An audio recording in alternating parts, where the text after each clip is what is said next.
Hey guys, imagine this. You're strolling through a lush, steaming forest where the ground shakes like an earthquake every few minutes, and suddenly, a creature the size of a school bus bursts out, jaws wide enough to swallow your car whole. But wait, it's not after you. It's fleeing from something even bigger, meaner, and hungrier.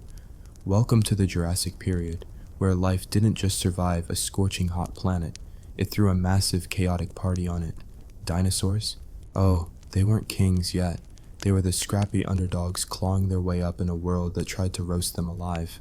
Buckle up, because this era's story is a hilarious nightmare of survival, absurdity, and giants who make your bad days look like a picnic. Before you get comfortable, please hit like and subscribe, but only if you truly enjoy what I do. Drop a comment telling me where you're tuning in from and what time it is for you. It's always fascinating to see who's joining us from around the world.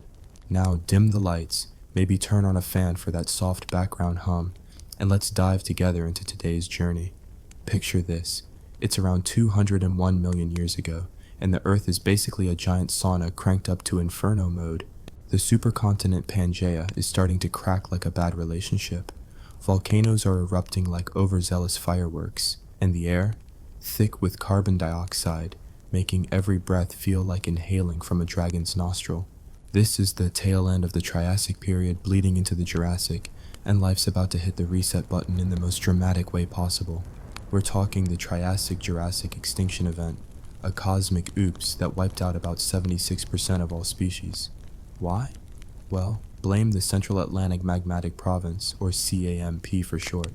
This wasn't some summer getaway. It was a volcanic extravaganza spewing lava across what would become North America, Europe, Africa, and South America. Imagine continents vomiting molten rock for thousands of years, poisoning the skies with sulfur and CO2, turning oceans acidic, and basically turning the planet into a pressure cooker. But here's the ironic twist. While most critters were dropping like flies, goodbye, half the marine life, adios to those weird crocodile-like reptiles called phytosaurs. This catastrophe was the golden ticket for dinosaurs. Before this, dinosaurs were bit players in the Triassic drama, scurrying around like extras in a monster movie. The big shots were the pseudosuchians, those croc ancestors strutting around with their armored hides and smug attitudes. But extinction doesn't play favorites, it just clears the board. So, as the world choked on ash and acid rain, dinosaurs looked around and thought, hey, free real estate. They diversified like startups in a boom economy, evolving longer necks, sharper teeth, and attitudes that screamed, we're here to stay, or at least until the next asteroid party. Let's zoom in on the early Jurassic, kicking off around 201 to 174 million years ago. The planet's still hotter than a jalapeno in a sauna, average temperatures hovering around 20 to 25 degrees Celsius globally, with no polar ice caps to cool things down. Pangaea is splitting into Laurasia up north and Gondwana down south, creating the beginnings of the Atlantic Ocean like a slow-motion divorce. Rifts are opening, seas are flooding in, and the climate? Humid, tropical, with monsoons that could drown a whale. Forests of ferns, cycads, and conifers dominate. No flowers yet because angiosperms are still millions of years from crashing the party. It's a greenhouse world where CO2 levels are 4 times today's, fueling massive plant growth but also making everything sweat profusely. Enter the dinosaurs, stage left, with all the subtlety of a rock concert. The theropods, your meat-eating crowd, start with guys like Dilophosaurus. Oh, you know him from that movie where he spits venom and unfurls a frill? Total Hollywood fiction. In reality, Dilophosaurus was a 20-foot-long bully with crests on his head that probably served no purpose other than looking fabulous while chasing down prey. These crests? Maybe for display, like nature's bad toupee. Imagine surviving volcanic apocalypses just to evolve accessories that scream, look at me, I'm pretty. But survival's a pain. These early theropods had to hunt in a world where food was scarce post-extinction. Picture a Dilophosaurus stalking through fern-choked swamps, belly rumbling, only to trip over a root and faceplant into mud. Absurd? Absolutely. But that's evolution, trial by embarrassment. Then there are the sauropodomorphs, the long-necked herbivores who decided size was everything. Prosauropods like Plateosaurus were holdovers from the Triassic, gangly teens at 30 feet long, munching on high vegetation like awkward giraffes. But they're evolving into true sauropods, precursors to the behemoths. Take Volcanodon, one of the earliest, found in what's now Zimbabwe. This guy was only 20 to 35 feet long, but he set the stage for the giants. Living in a hot, dryish environment dotted with rivers, Volcanodon had to deal with seasonal droughts where waterholes turned into death traps. Imagine herds migrating, only for the weak to get stuck in mud, becoming easy pickings for predators. The pain of survival, trudging miles under a blazing sun, neck craned high for leaves, all while predators eye you like a walking buffet. Don't forget the ornithischians, the bird-hipped dinos starting small. Heterodontosaurus, a tiny 3-foot scrapper from South Africa, had weird teeth, fangs up front for nipping, molars for grinding. Was it omnivorous? Probably, because in this post-apocalyptic world, you ate what you could. Picture this little guy dodging theropods, burrowing into ferns, heart pounding as thunderous footsteps approach. Absurdity alert. Why evolve fangs if you're mostly vegan? Maybe for defense, or perhaps just to look tough in a world that chews you up and spits you out. Marine life? Oh, it's rebounding with a vengeance. The ocean's still recovering from the extinction's acid bath.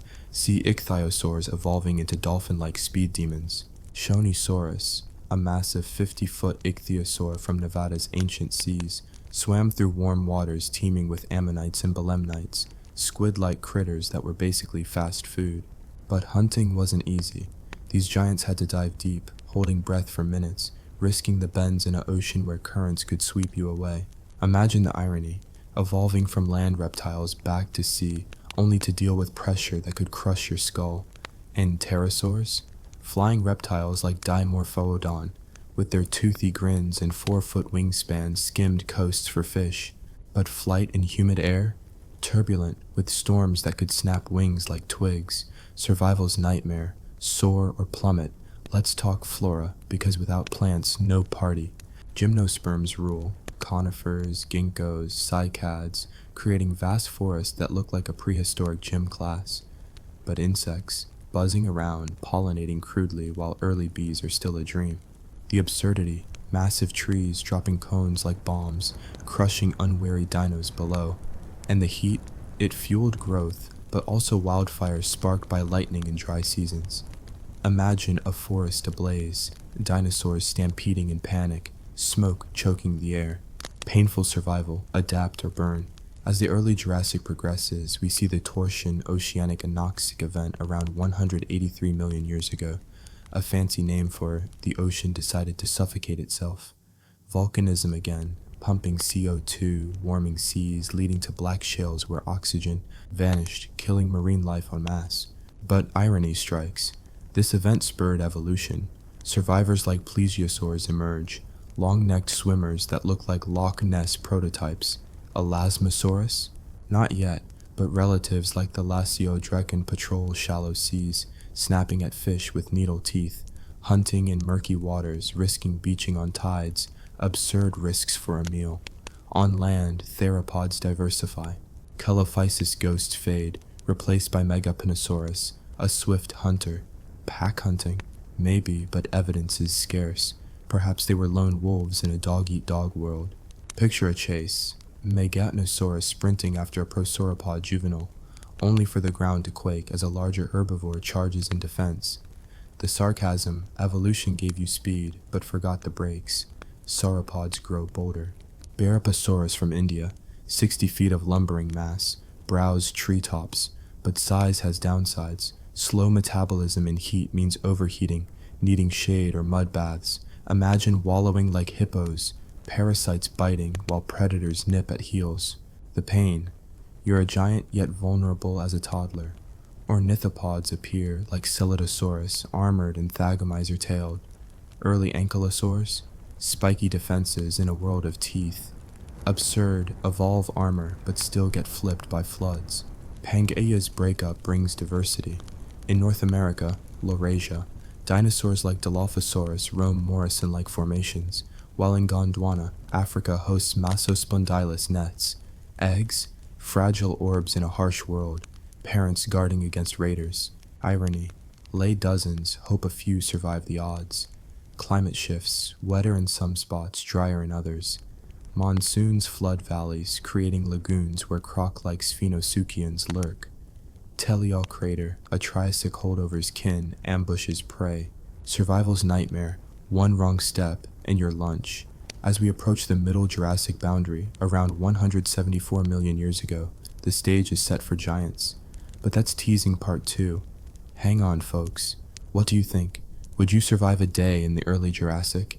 Drop a comment with your survival strategy. Maybe hide in a fern or befriend a sauropod. Let's see those ideas. Diving deeper, let's explore the absurd social lives. Did dinosaurs have herds? Evidence from trackways suggests yes. Sauropodomorphs marching in groups, safety in numbers. But imagine the drama. Alpha males butting heads, literally over mating rights. Plateosaurus fossils show injuries from fights. Broken bones healed wrong. Painful, win the girl, lose a limb. Theropods? Possibly packs, but ego clashes likely. A Dilophosaurus duo hunting, one steals the kill. Dino betrayal at its finest. Marine reptiles breed on beaches like modern turtles, but with pterosaurs dive-bombing eggs. Irony, conquer seas, risk land for babies. Insects thrive. Beetles, flies, early moths. Ants? Emerging building colonies in soil that could collapse under dino feet. Absurd small-scale survival amid giants. Volcanism lingers. Karoo-Ferrar traps in Gondwana spew lava, creating basalt plateaus. Dinosaurs navigate cracked landscapes, lava flows cooling into traps. Picture fleeing eruptions, ash raining like deadly snow. Oceans warm, corals rebound, building reefs where fish schools hide. But anoxic events create dead zones. Swim wrong, suffocate. Early birds? Nope, but Archaeopteryx-like precursors? Still later. Pterosaurs fill skies. Rhamphorhynchus with tail veins for steering. Fishing like seagulls on steroids. But storms? Wing-tearing terrors. Flora evolves. Bennetitles, flower-like but not, attracting beetles with scent. Pollination's crude start. Bugs crawling, covered in pollen. Accidental matchmakers. The heat drives behavior. Nocturnal activity. Possible for some, avoiding midday roast. Imagine dinos snoozing in caves, snoring echoes scaring prey. Fossils tell tales. Lufeng Formation in China yields Lufengosaurus, a prosauropod with nets. Parents caring, maybe brooding like birds. Tender moment in nightmare world. But disease? Parasites, infections. Fossils show tumors, arthritis. Giant bodies, big problems. A sauropod with a bad hip limps, easy target. Absurdity peaks in extinctions within the period.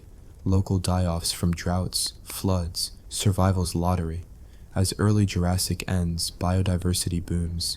Dinosaurs dominate, setting stage for Middle Jurassic spectacles. Phew, that's the setup. Chaotic, ironic, painful. What surprised you most? Comment below. Volcanoes or spitting dinos? Keep watching for part 2's giants. Alright folks, welcome back to our Jurassic Joyride, where the Earth is still a sweltering pressure cooker, and life is throwing the wildest party since the Big Bang. If you missed part 1, go back and catch up, unless you think surviving a volcanic apocalypse with school bus-sized predators is just another Tuesday.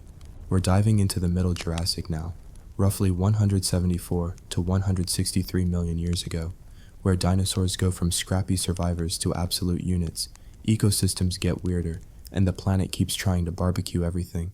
This is a story of giants stomping onto the scene, absurd evolutionary experiments, and the relentless pain of existing in a world that's basically a cosmic prank. Ready? Let's crank up the chaos.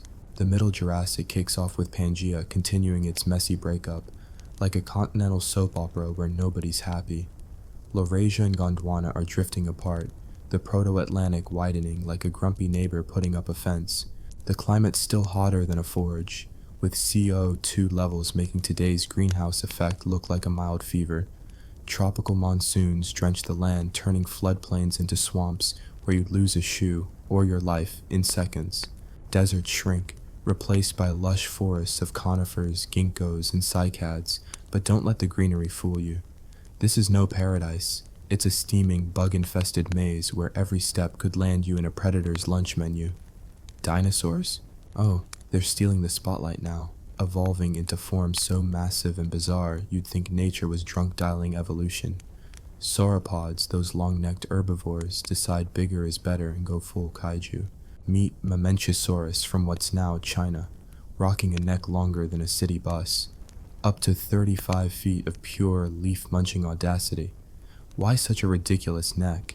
To reach treetops without moving, because apparently walking a few steps was too much effort. But here's the irony. That neck was a nightmare to live with. Imagine the blood pressure needed to pump blood to a brain 30 feet up. One wrong twist and it's a chiropractic disaster. These giants lumbered through floodplains, stripping forests bare, their massive tails swinging like wrecking balls. One misstep in a muddy riverbank, and you're a 50-ton paperweight stuck in quicksand, waiting for theropods to RSVP to the buffet. Speaking of theropods, they're getting nastier. Meet Allosaurus, the Middle Jurassic's resident bad boy, stalking what's now the Morrison Formation in North America. At 30 feet long, with serrated teeth like steak knives, this guy was the apex predator who didn't just hunt, he terrorized. Fossil beds like Cleveland Lloyd showed dozens of Allosaurus bones mixed with prey, suggesting pack hunting or at least a feeding frenzy like sharks at a shipwreck. Picture the absurdity, a pack of Allosaurs ganging up on a hapless sauropod, only for one to trip over a log and get trampled by its own crew. Survival's pain. You're the top dog, until you're the one stuck in the mud, snarling as your buddies ditch you. Ornithischians, the bird-hipped crowd, are stepping up too. Stegosaurus struts onto the scene, its brain the size of a walnut, but its back decked out with plates like solar panels on a bad hair day. Were those plates for defense, thermoregulation, or just flexing for the ladies? Probably all three, because evolution loves multitasking. But imagine the hassle, dragging those plates through dense forests, getting snagged on vines, or overheating because your body's cooling system is basically a billboard. Stegosaurus also sported a thagomizer, those tail spikes that could impale anything dumb enough to get close. One swing could crush a theropod's skull, but miss, and you're wobbling like a drunk tightrope walker. Drop a comment. Would you rather dodge a Stegosaurus tail or an Allosaurus bite? Let's hear your survival pick. Marine life's having its own glow-up. Plesiosaurs like Cryptoclitus patrol the seas, their long necks snaking through murky waters to snap up fish. These guys look like Nessie's cousins, but swimming in warm, shallow seas meant dodging reefs and currents that could slam you into rocks. Ichthyosaurs, like Ophthalmosaurus, evolve massive eyes, think dinner plates, for spotting prey in dim depths. The catch? Dive too deep and the pressure crushes you. Surface too fast and you're a floating snack for pterosaurs. The ocean's a nightmare casino where every dive's a gamble. Pterosaurs, those flying reptiles, are diversifying like nobody's business. Rhamphorhynchus, with its needle-toothed beak and kite-like tail, skims coasts for fish, but tropical storms could turn flight into a death spiral. Imagine flapping through a monsoon, wings battered, only to crash land in a swamp with croc-like Sphenosuchians waiting. Absurd? Sure, but that's the Jurassic, where even the skies hate you. Flora's thriving, but it's no Eden. Cycads and ferns dominate, their tough leaves a pain to chew for herbivores with less than stellar dental plans. Early flowers? Still a pipe dream, but Benedictals mimic blooms, luring beetles with scent. Pollination's a clumsy affair, bugs tripping over pollen like drunk tourists. Wildfires? Oh, they're back, sparked by lightning and dry seasons turning forests into infernos. Picture a Stegosaurus fleeing flames, plates glowing red, only to stumble into a tar pit. The irony, evolved to be massive, only to get cooked or stuck. Climate's a roller coaster. Monsoons flood lowlands, creating lagoons where sauropods wade, but flash floods could sweep away entire herds. Dry seasons turn rivers to dust, forcing migrations across cracked deserts. Fossils from Portugal's Lourinhã Formation show sauropod trackways, suggesting herds moved together, but one wrong turn into a canyon meant starvation or ambush. Survival's pain. You're a walking skyscraper, yet a dry riverbed can be your grave. Let's talk social drama. Trackways from England's Oxford clay show sauropods moving in groups, maybe for protection, but imagine the chaos. Juveniles tripping over tails, adults squabbling over the best grazing spots. Allosaurus might have hunted in packs, but fossil evidence hints at cannibalism. Picture one allosaur chomping its injured buddy because, well, protein is protein. The absurdity. Teamwork makes the dream work, until hunger says, you're the dream. Marine reptiles face their own soap operas. Plesiosaur fossils show bite marks, maybe from rivals or mating gone wrong. Imagine a cryptoclydus flirting, only to get its neck chomped by a jealous suitor. Ichthyosaurs birth live young at sea, but newborns had to swim instantly or sink. The pain. You're born, and your first task is not drowning while mom's distracted. Insects. Thriving but suffering. Dragonflies the size of hawks buzz through forests, dodging pterosaur beaks. Ants and termites build nests, only for a careless sauropod foot to crush their empire. The irony, you're tiny, industrious, and still flattened by a giant who didn't even notice. Volcanism's quieter, but the Karoo-Ferrar traps still belch ash, cooling the planet slightly. This cooling is relative. Think going from unbearable to mildly torturous. Dinosaurs adapt. Sauropods like Cetiosaurus in Europe bulk up, reaching 60 feet, their massive guts fermenting tough plants like living breweries. But digestion's a slog. Gas buildup meant bloating or epic farts that could clear a forest. Survival's embarrassment. You're a titan, but your stomach's a traitor. Fossil sites like China's Dashanpu Formation spill secrets. Shunosaurus, another sauropod, had a tail club. Imagine a 30-ton herbivore with a built-in mace. Why? To fend off Allosaurus wannabes, or maybe just to settle herd disputes. Picture two Shunosauruses swinging tails like grumpy old men with canes. Theropods like Yangchuanosaurus, Asia's answer to Allosaurus, stalk these giants, aiming for juveniles. But one misstep and a tail club cracks your ribs. Drop a comment. Would you rather face a Shunosaurus tail or a Yangchuanosaurus bite? Let's see your guts. Ornithopods evolve, like Colovosaurus, small but speedy, dodging predators in fern thickets. Their teeth? Built for grinding, but wear meant constant replacement. Imagine teething pain for life. Ankylosaurs like Sarcolesus show up, armored like tanks but slow, vulnerable to flips by floods or predators. The absurdity, armor up, still lose to a river. Oceans teem with life, but anoxic events linger. Shutos, Ichthyosaurs, Plesiosaurs, and ammonites dodge dead zones where oxygen's gone. Reefs grow, but storms shatter them, scattering coral like confetti. Marine reptiles swim through this chaos, risking starvation in barren waters. Pterosaurs like Pterodactylus, with 3-foot wingspans, hunt insects or fish, but their hollow bones snap in rough winds. Survival's gamble. Fly high, crash hard. Flora adapts. Ginkgos drop fan-shaped leaves, clogging rivers, tripping small dinos. The irony, plants rule, but their litter's a hazard. Social structures solidify. Sauropod herds leave trackways in Morocco's Atlas Mountains, suggesting family units, but juvenile straying meant easy pickings for theropods. Allosaurus fossils show bite marks, cannibalism, or dominance fights. Either way, trust's a luxury. As the Middle Jurassic ends, giants dominate, ecosystems stabilize, but the planet's still a death trap. Part 3's coming. Bigger, meaner, crazier.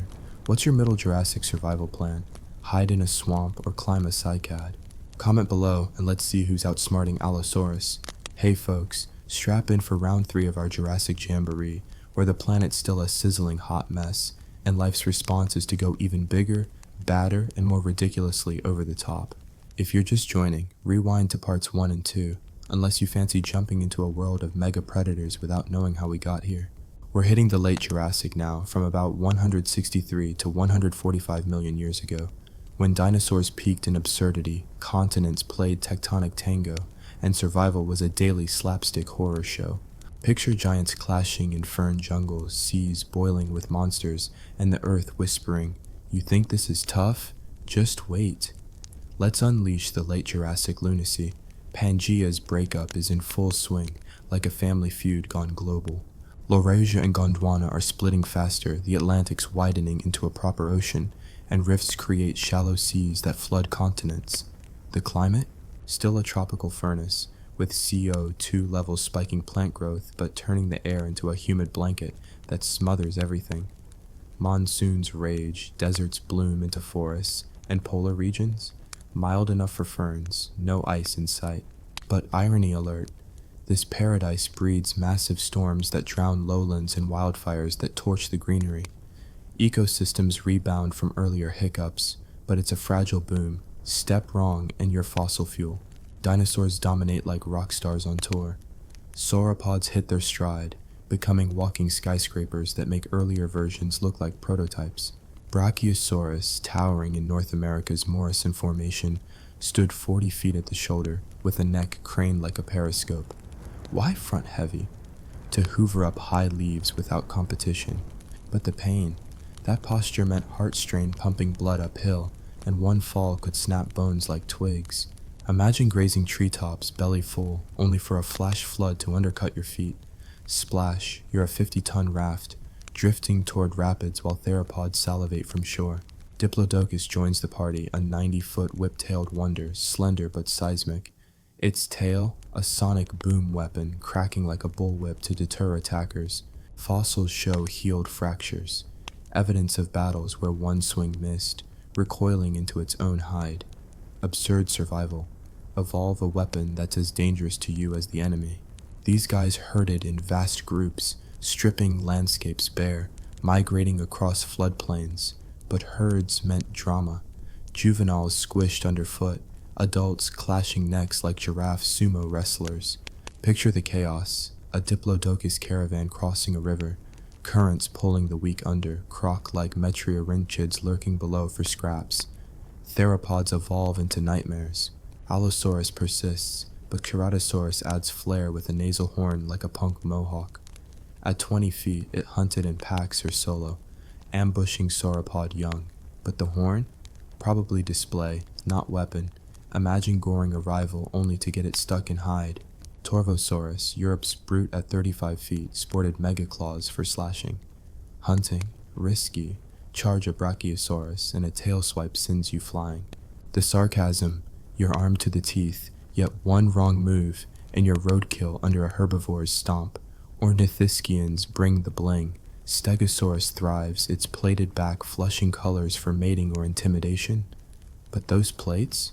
Fragile, prone to infection if cracked. Kentrosaurus, Africa's spikier cousin, had shoulder thorns like natural lances. Defense was key in a world of jaws, but mobility suffered. Waddle through thorns, snag a spike, and you're immobilized for predators. Ankylosaurs like Gargoylosaurus armor up, club-tailed tanks rolling through underbrush. But weight meant sinking in mud, easy flips by earthquakes or rivals. Drop a comment, plates or spikes, which dino armor would you wear to survive? Let's armor up in the replies. Marine realms explode with terror. Pliosaurus, a short-necked plesiosaur beast, ruled shallow seas with jaws like bear traps. At 40 feet, it crunched ammonites and ichthyosaurs alike. But hunting in currents? Exhausting. Miss a strike, and energy drains in warm waters. Liopleurodon, mythically oversized in docks, but only 20 to 25 feet, ambushed from depths. Fossils show scars from fights. Imagine rival Pleo snagging your fin mid-hunt. Ichthyosaurs like Leeds ichthys? Wait, that's a fish. Massive filter feeder at 50 feet, dodging predators while sieving plankton. The irony, you're a giant but toothless against a Pleos bite. Pterosaurs soars supreme. But Pteranodon, with 20-foot wingspans, fished oceans like pelicans on steroids. But those crests? Aerodynamic drags in wind, and nesting on cliffs meant eggs rolling off edges. Quetzalcoatlus? Late Cretaceous, but precursors like Darwinopterus bridge gaps, mixing traits absurdly. Flight in humid air, turbulent with monsoons grounding flocks. Survival's joke, conquer skies, crash from a gust, flora's a buffet in a battlefield. Conifer's tower, dropping cones like grenades on small critters. Cycads poison if eaten wrong. Herbivores evolve guts to handle, but mistakes mean toxic agony. Insects pollinate clumsily, beetles burying in flowers, spreading pollen accidentally. But dino footsteps crush hives, ants rebuilding empires overnight. The pain, you're tiny, rebuilding after every quake. Climate whims wreak havoc. Wet seasons flood Morrison's rivers, creating bone beds where herds drowned en masse. Cleveland Lloyd's a graveyard of Allosaurus tangled with prey. Dry spells crack earth, sauropods trekking for water, collapsing from thirst. Volcanism from rifts spews ash, blanketing lands in dust storms that blind and choke. Imagine a Brachiosaurus inhaling ash, coughing like a smoker in a sandstorm. Social antics amp up. Sauropod trackways in Colorado show parallel paths, herds with young in center, protected. But mating season, neck-slamming brawls, winners claiming harems, losers limping away scarred. Theropods like Allosaurus show bite marks on bones, cannibal feasts when hunts fail. Picture a pack turning on the weak, survival trumping loyalty. Ornithischians herd too. Stegosaurus fossils suggest groups, but plates clashing in dominance displays.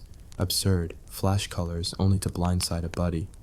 Marine socials, ichthyosaurs school like dolphins, birthing live in pods for safety. But sharks nip at newborns, moms diving to defend. Plesiosaurs solitary? Maybe, but fossils hint at gatherings in feeding grounds, rival flips turning bloody. Insects evolve, termites farm fungi in mounds, sauropod tails toppling them. Dragonflies hawk-sized hunt midges, pterosaurs snatching midair. The irony, air's yours till a bigger flyer yoinks your meal. Fossil hotspots like Portugal's Lourinhã reveal Miragaia, a stegosaur with an absurdly long neck. Hybrid freak show. Why? Reaching niches others missed, but vulnerable to snaps. Theropods like Lourinhanosaurus nest there, eggs guarded fiercely. Parenting pain, brewed for weeks, only for a storm to wash, clutch away. Oceans brim with ammonites spiraling in shells, easy snacks but evolving camouflage. Belemnites jet away, ink clouds confusing predators. But anoxic pockets persist, dead zones sucking oxygen, swim in, suffocate slowly. Pterosaurs diversify, dimorphodon kin fade, replaced by tapigerids with crests like sails. Fishing or fruit? Debated, but beaks suggest variety. Survival's gamble, adapt diet, risk starvation in lean times. Flora shifts subtly, araucarias dominate, resin trapping insects eternally. Amber time capsules of bites and stings. The sarcasm, get stuck, become a jewel for future eyes. As late Jurassic peaks, biodiversity soars. Tendaguru Formation in Tanzania mirrors Morrison, Garaphatetitan, Brachiosaurus kin, looms, Kentrosaurus spikes, Allosaurus-like Veterupristosaurus hunts. Global connections via drifting continents spread species, but isolation brews uniqueness. Yet, hints of trouble. Minor extinctions from sea level drops expose shelves, stranding marine life. Dinosaurs thrive, but the planet's gearing for Cretaceous twists. Whew, late Jurassic, giants, gore, and goofs. What's your fave late Jurassic beast? Brachiosaurus or Pliosaurus? Comment your pick and why. Let's debate the dinos. Teasing Part 4, the grand finale, wrapping the Jurassic with epic exits and lingering laughs. Stay tuned. Alright, you legends, here we are at the grand finale of our Jurassic saga, where the Earth's still a sweaty, chaotic crucible, and life's throwing its last punches before the Cretaceous steals the show. If you're late to this prehistoric party, go binge parts 1 through 3, unless you think dodging 100-foot sauropods and hurricanes is just a warm-up for your morning jog. We're wrapping the late Jurassic, from about 150 to 145 million years ago, and tying up this era with a bow made of teeth, tails, and existential dread. Expect giants at their peak, ecosystems teetering on absurd, and a planet that laughs at survival with volcanic tantrums and tidal tantrums. Let's close out the age of giants with a sassy, sarcastic bang. The stage is set. Pangaea's breakup is nearly done, like a divorce where both sides just want to move on. Laurasia's chilling up north, Gondwana's sprawling south, and the Atlantic's a proper ocean now, no longer a kiddie pool. The climate's still a tropical pressure cooker. Think Miami in a microwave, with CO2 levels juicing up forests but choking the air with humidity. Monsoons flood valleys, deserts shrink to patches, and shallow seas lap at continents, creating lagoons where death lurks in the murk. No ice caps, just ferns and conifers stretching to balmy poles. But here's the kicker, this lush world is a trap. Storms whip up without warning, wildfires roast the unwary, and the ground shakes like it's auditioning for an apocalypse. Life's thriving, but it's one wrong step from a fossilized faceplant. Sauropods are the rock stars of this finale, bigger than ever, strutting like they own the planet. Apatosaurus, once called Brontosaurus, thanks naming drama, rules North America's Morrison Formation, stretching 75 feet with a tail that could flick predators into next week. These guys munched low-lying ferns, their massive guts fermenting like breweries on legs. But the pain, digestion took forever, and bloating meant farts that could stun a flock of pterosaurs. Imagine wading through a swamp, gas bubbling up, while an Allosaurus eyes your backside. Diplodocus, the whip-tailed wonder, hit 90 feet, its tail cracking like thunder to keep theropods at bay. Fossils show tail vertebrae chipped from fights. Survival's irony. Your best weapon leaves you bruised. Brachiosaurus, the giraffe on steroids, kept its nose in the treetops, but its size was a curse. A 50-ton frame meant slow escapes, one sprained ankle, and you're a buffet for weeks.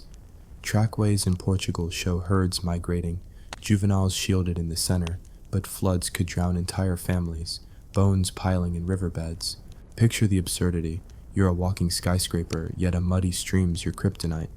Drop a comment. Would you ride a Brachiosaurus or run from its stampede?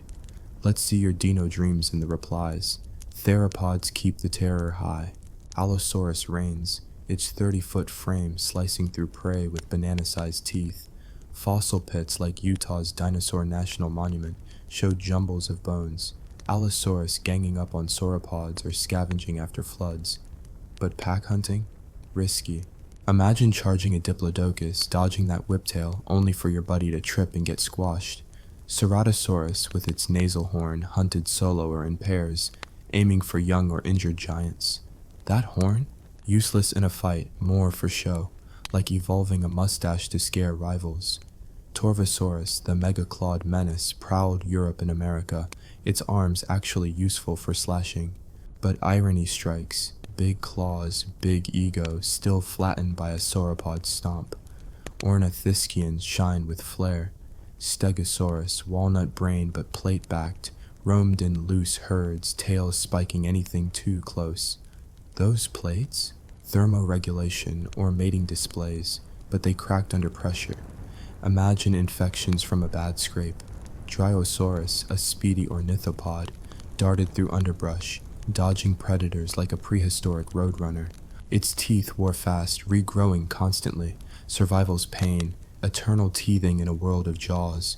Ankylosaurs like Mimura pelta armored up, their club tails smashing shins.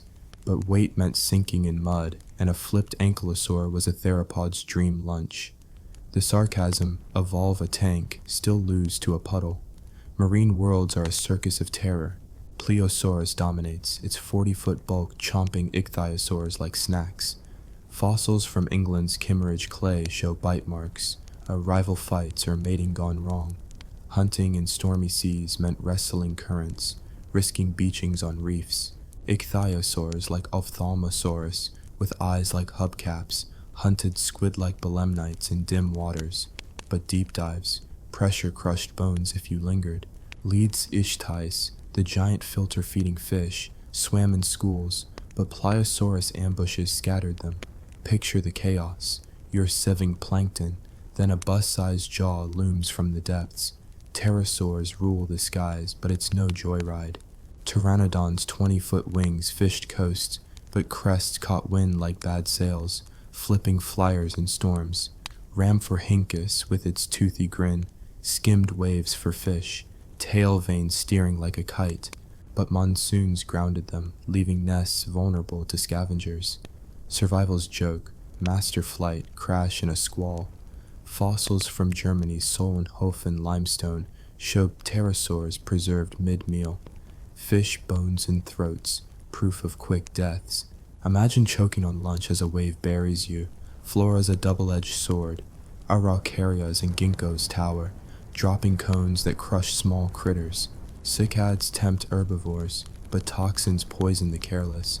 Fossils show sauropod teeth scarred from bad meals. Insects boom. Dragonflies hunt like hawks, but pterosaurs snatch them mid-flight.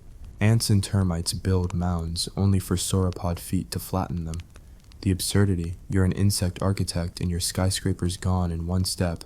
Climate's a tyrant. Monsoons flood Morrison's plains, creating bone beds where dinosaurs piled. Como Bluff's a graveyard of drowned giants. Dry seasons turn rivers to dust, forcing migrations across cracked earth. Sauropods trekked hundreds of miles, collapsing if water ran dry.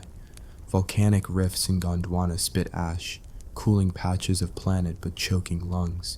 Picture a diplodocus sneezing through ash clouds, eyes watering, while predators stalk the haze. Social drama peaks.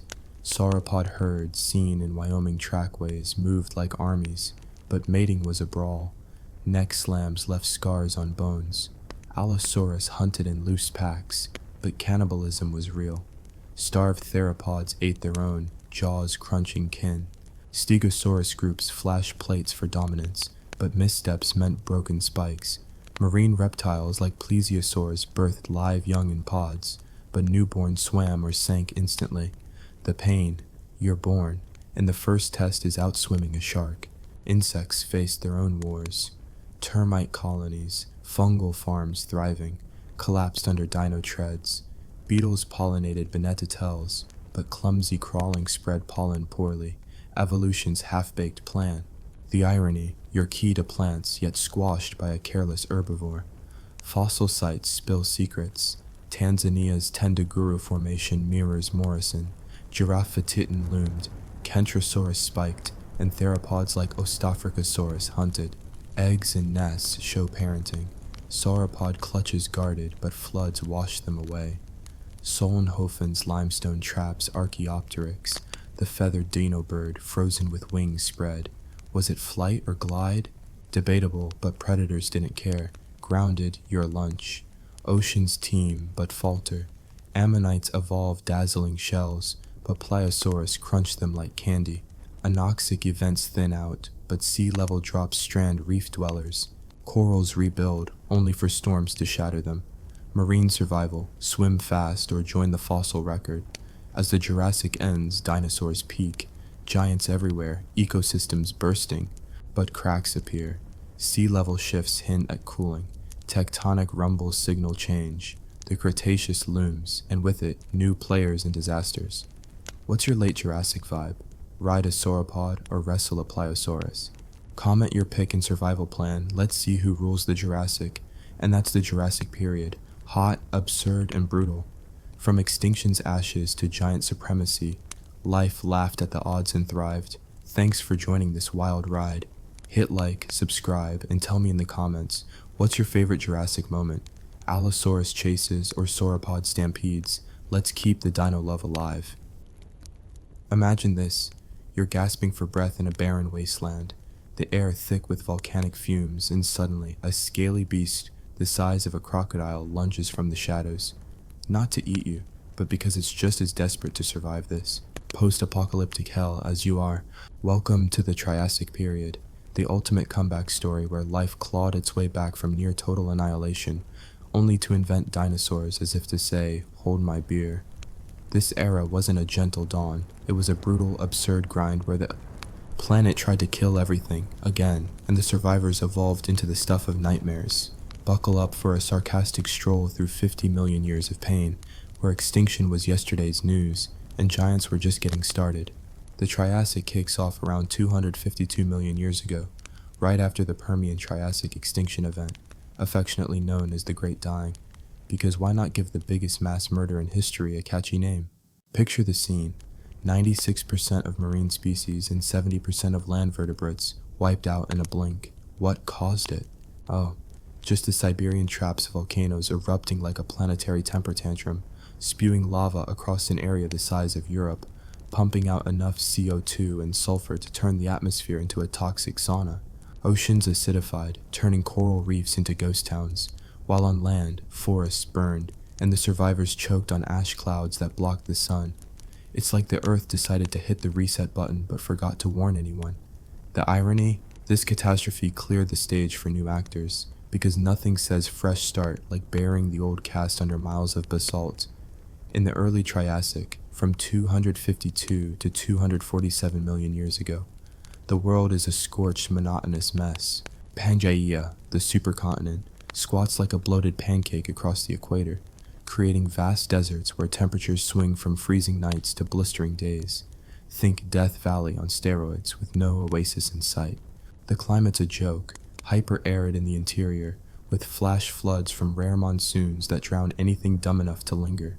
CO2 levels are sky-high, maybe 2,000 parts per million, fueling a greenhouse effect that makes modern global warming look like a mild spring day. No polar ice, just endless heat waves baking the soil into cracked clay. Vegetation? Sparse ferns, seed ferns, and lycopods struggling to regrow, like nature's attempt at a bad haircut after a wildfire shaved the planet bald. Enter the survivors, those plucky underdogs who refuse to die. Lystrosaurus, a dicynodont therapsid, basically a pig-sized reptile with tusks, dominates like the cockroach of the Triassic. This guy burrowed through the dirt, munching on tough plants, surviving on sheer stubbornness. But life's pain. Imagine digging tunnels and baking earth, only for a flood to collapse your home, turning it into a muddy grave. Fossils show herds of these beasts piled up in death traps, drowned or starved in droves. Absurd? Absolutely. Evolved to survive the apocalypse just to get wiped by a rainstorm. And the predators? Proterosuchus, an early archosaur, slinks around like a crocodile on stilts, 10 feet of awkward limbs and snapping jaws. Hunting in this wasteland meant ambushing the few herbivores, but miss a meal and you're starving in the heat. Your metabolism cranked up, but food scarce. Picture the sarcasm. You're the top predator, yet one dry season turns you into a scrawny scavenger begging for scraps. Marine life? Rebounding slowly in oceans still recovering from acidification. Coelacanths and early sharks patrol deoxygenated waters, while ammonites, those spiral-shelled cephalopods, explode in diversity, evolving fast because, hey, when 90% of your neighbors die, there's room to innovate. But the nightmare, anoxic events where oxygen vanishes from the depths, creating dead zones that suffocate schools of fish mid-swim. Ichthyosaurs start evolving from land reptiles, awkwardly returning to the sea like regretful exes. Notosuchus? Wait, that's later.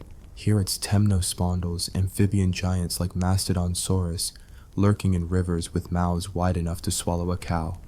Survival's irony. Conquer water, but droughts dry your ponds, leaving you flopping like a fish out of, well, everything. On land, insects buzz back, beetles, flies, early cockroaches, pollinating primitive plants in a clumsy dance. But volcanoes keep erupting. Ash falls like deadly snow, burying swarms alive. The absurdity, you're tiny, adaptable, yet a random lava flow turns your world into Pompeii 2.0. As the early Triassic drags on, archosaurs diversify. Rauisuchians like Postosuchus emerge, 20-foot monsters with upright postures foreshadowing dinosaurs. These guys ruled with bone-crushing bites, but their reign was painful. Fights over territory left scars, infections festering in the heat. Imagine battling a rival, winning, only to die from a pus-filled wound because antibiotics are 250 million years away. Reptiles like Procolophon, turtle-like survivors, hunker in burrows, nibbling seeds. But burrowing's a gamble, collapse or predation by cynodonts, mammal ancestors like Thrinaxodon, who were furry but fierce, hunting in packs. The pain, you're warm-blooded-ish, needing more food in a famine world, starving while cold-blooded rivals chill. Climate stabilizes a bit by the Middle Triassic boundary, around 247 million years ago. But stable means less deadly, not comfy. Pangaea starts cracking faintly, rifts forming what will become the Atlantic. Seas rise, flooding coasts, creating shallow marine habitats where nothosaurs, seal-like reptiles, paddle awkwardly, hunting fish with needle teeth. But tides strand them, baking on beaches under a merciless sun. Flora greens up, cycads and ginkgos appear, forming forests in wetter spots. But wildfires rage, sparked by lightning, charring landscapes. Herbivores like Canamyria, massive therapsids graze, but one blaze, and you're running blind through smoke, lungs burning. The Middle Triassic, 247 to 237 million years ago, sees life getting weirder. Dinosaurs finally audition. Colophysis? Too soon, its precursors like Neosaurus, debatable dino from Tanzania, scrawny and bird-like. True, dinos start small. Eoraptor and Herrerasaurus in South America, 10-foot carnivores with grasping hands. They weren't kings yet, just opportunistic punks dodging bigger threats like Fasolasuchus, a 30-foot Rawasuchian tank. Picture the absurdity. Evolve bipedalism for speed, but trip over roots and fern thickets, face planting into mud while a giant croc laughs. Sauropodomorphs begin as Plateosaurus prototypes, bipedal herbivores like Thecodontosaurus, nibbling high branches, but size is coming. For now, they're gangly teens, vulnerable to packs of cynodonts nipping heels. Marine reptiles level up. Tanystropheus, with a neck longer than its body, 12 feet of absurdity for fishing like a living crane. But that neck? A liability, snag on coral and you're drowning, head stuck while body thrashes. Plesiosaur's ancestors splash in, while thalattosaurs like a Skeptosaurus swim like eels, but currents smash them against rocks. Pterosaurs, early flyers like Preandactylus with 3-foot wingspans glide clumsily from cliffs. Wind gusts, deadly, crash into waves, becoming fish food. Insects diversify. Early bees? Nope, but dragonflies span feet wide, hunting midges. But dino footsteps crush nests, rebuilding a constant chore. Volcanism persists. Central Atlantic magmatic province brews, but not erupting yet. Earthquakes from rifts topple trees, burying herds. Social lives emerge. Trackways show herds of pseudosuchians marching, safety in numbers. But dominance fights leave broken bones. Healed fossils tell of painful recoveries. Oceans bloom with conodonts and bivalves, but shark-like hybodonts patrol, ambushing. The irony, survive extinction, get chomped by a holdover. As Middle Triassic peaks, dinosaurs gain ground, but therapsids decline. Cynodonts like Proboscidon burrow, evolving mammal traits, whiskers, better hearing, but cold snaps kill the unprepared. What do you think? Could you outrun a Rawasuchian or burrow like a cynodont? Drop a comment with your Triassic survival hack. Maybe befriend a Lystrosaurus or hide in lava. Let's hear those ideas. Diving deeper, the late Triassic, 237 to 201 million years ago, is where dinosaurs steal the show. Pangea splits more, climates humidify, with seasonal monsoons watering forests of conifers and ferns. Deserts persist inland, but coasts teem. Dinosaurs explode. Theropods like Chelophysis, slender 9-foot hunters in New Mexico's Ghost Ranch, pack-hunting prosauropods. Fossils show hundreds buried in floods. Irony, hunt in groups, die in masses. Sauropodomorphs bulk. Plateosaurus, 30 feet, herds migrating across Europe. But size hurts. Stuck in mud, predators feast. Ornithischians start small. Pisanosaurus, tiny herbivore with weird hips. Pseudosuchians peak. Atosaurs, armored like tanks. Phytosaurs, gator mimics like Smilosuchus, 40 feet of jaws. Marine life, ichthyosaurs like Mixosaurus, dolphin-shaped speedsters. But birthing live young at sea.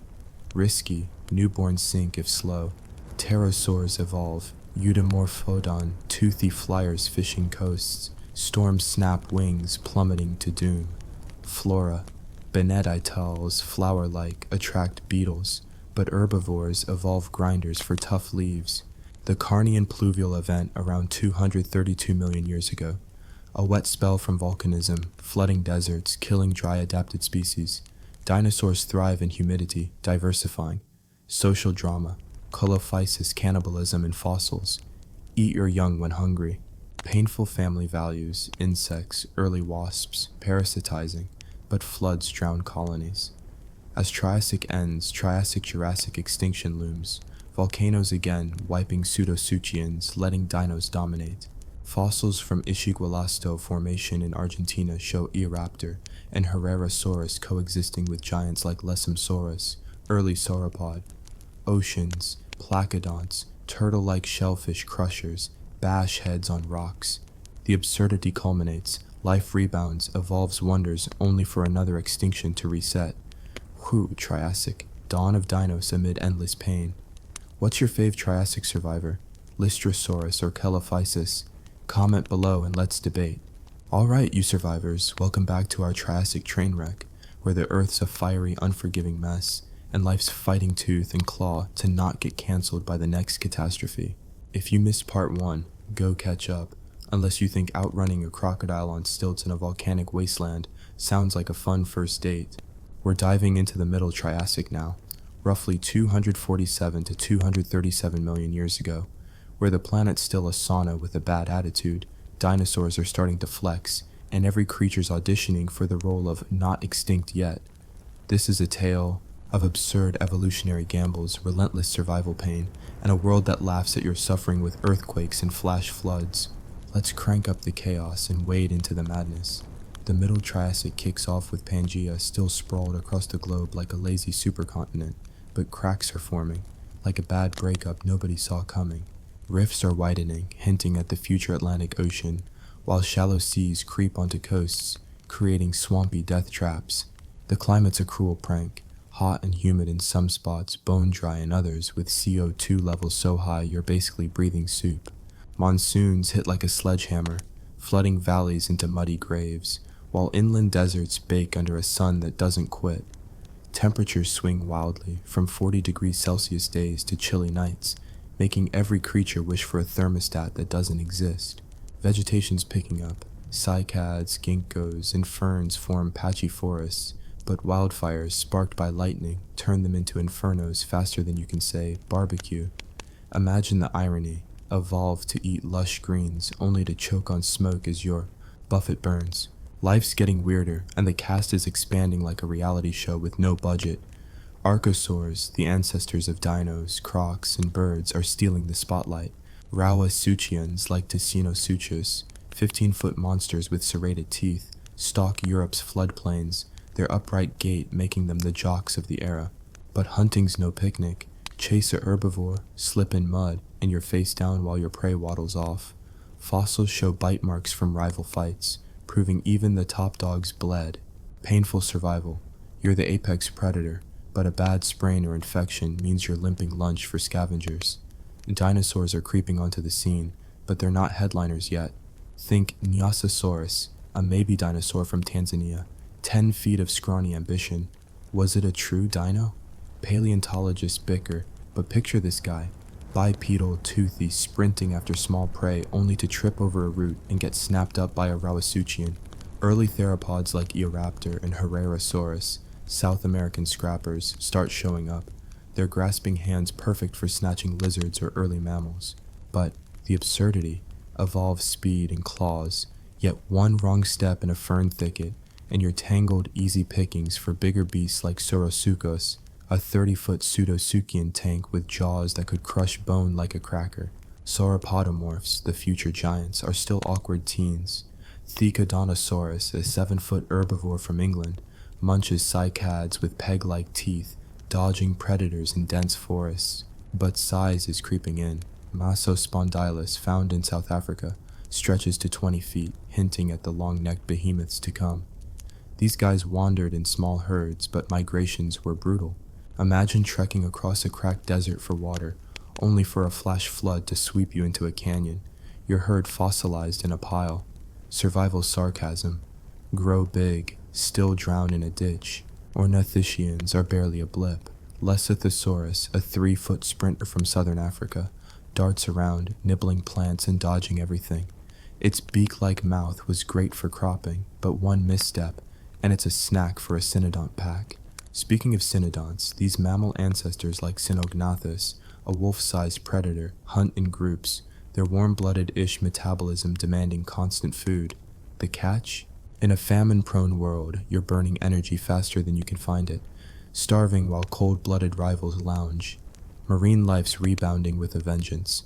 Nothosaurs like Nothosaurus, 10-foot reptiles with flipper feet, paddle through coastal seas, snagging fish with needle teeth. But the nightmare? Get caught in a tide, and you're beached, baking under the sun while crabs pick at your hide.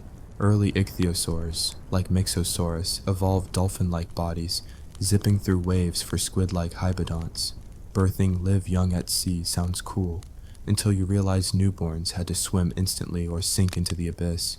Thalattosaurs, weird eel-like swimmers, dodge predators in reefs, but one wrong turn into an anoxic dead zone, and you're gasping in oxygenless water. Pterosaurs make their debut, but it's a rough start. Priondactylus, with a 3-foot wingspan, glides off cliffs in Italy, fishing like a clumsy seagull. But tropical storms? Deadly. One gust, and you're slammed into waves, becoming lunch for a nothosaur. Fossils show broken wings, proof of flight's high stakes. The irony, evolved to soar, crash like a rookie pilot. Insects are buzzing. Dragonflies with foot-wide wings hunt smaller bugs, but pterosaurs swoop them mid-flight.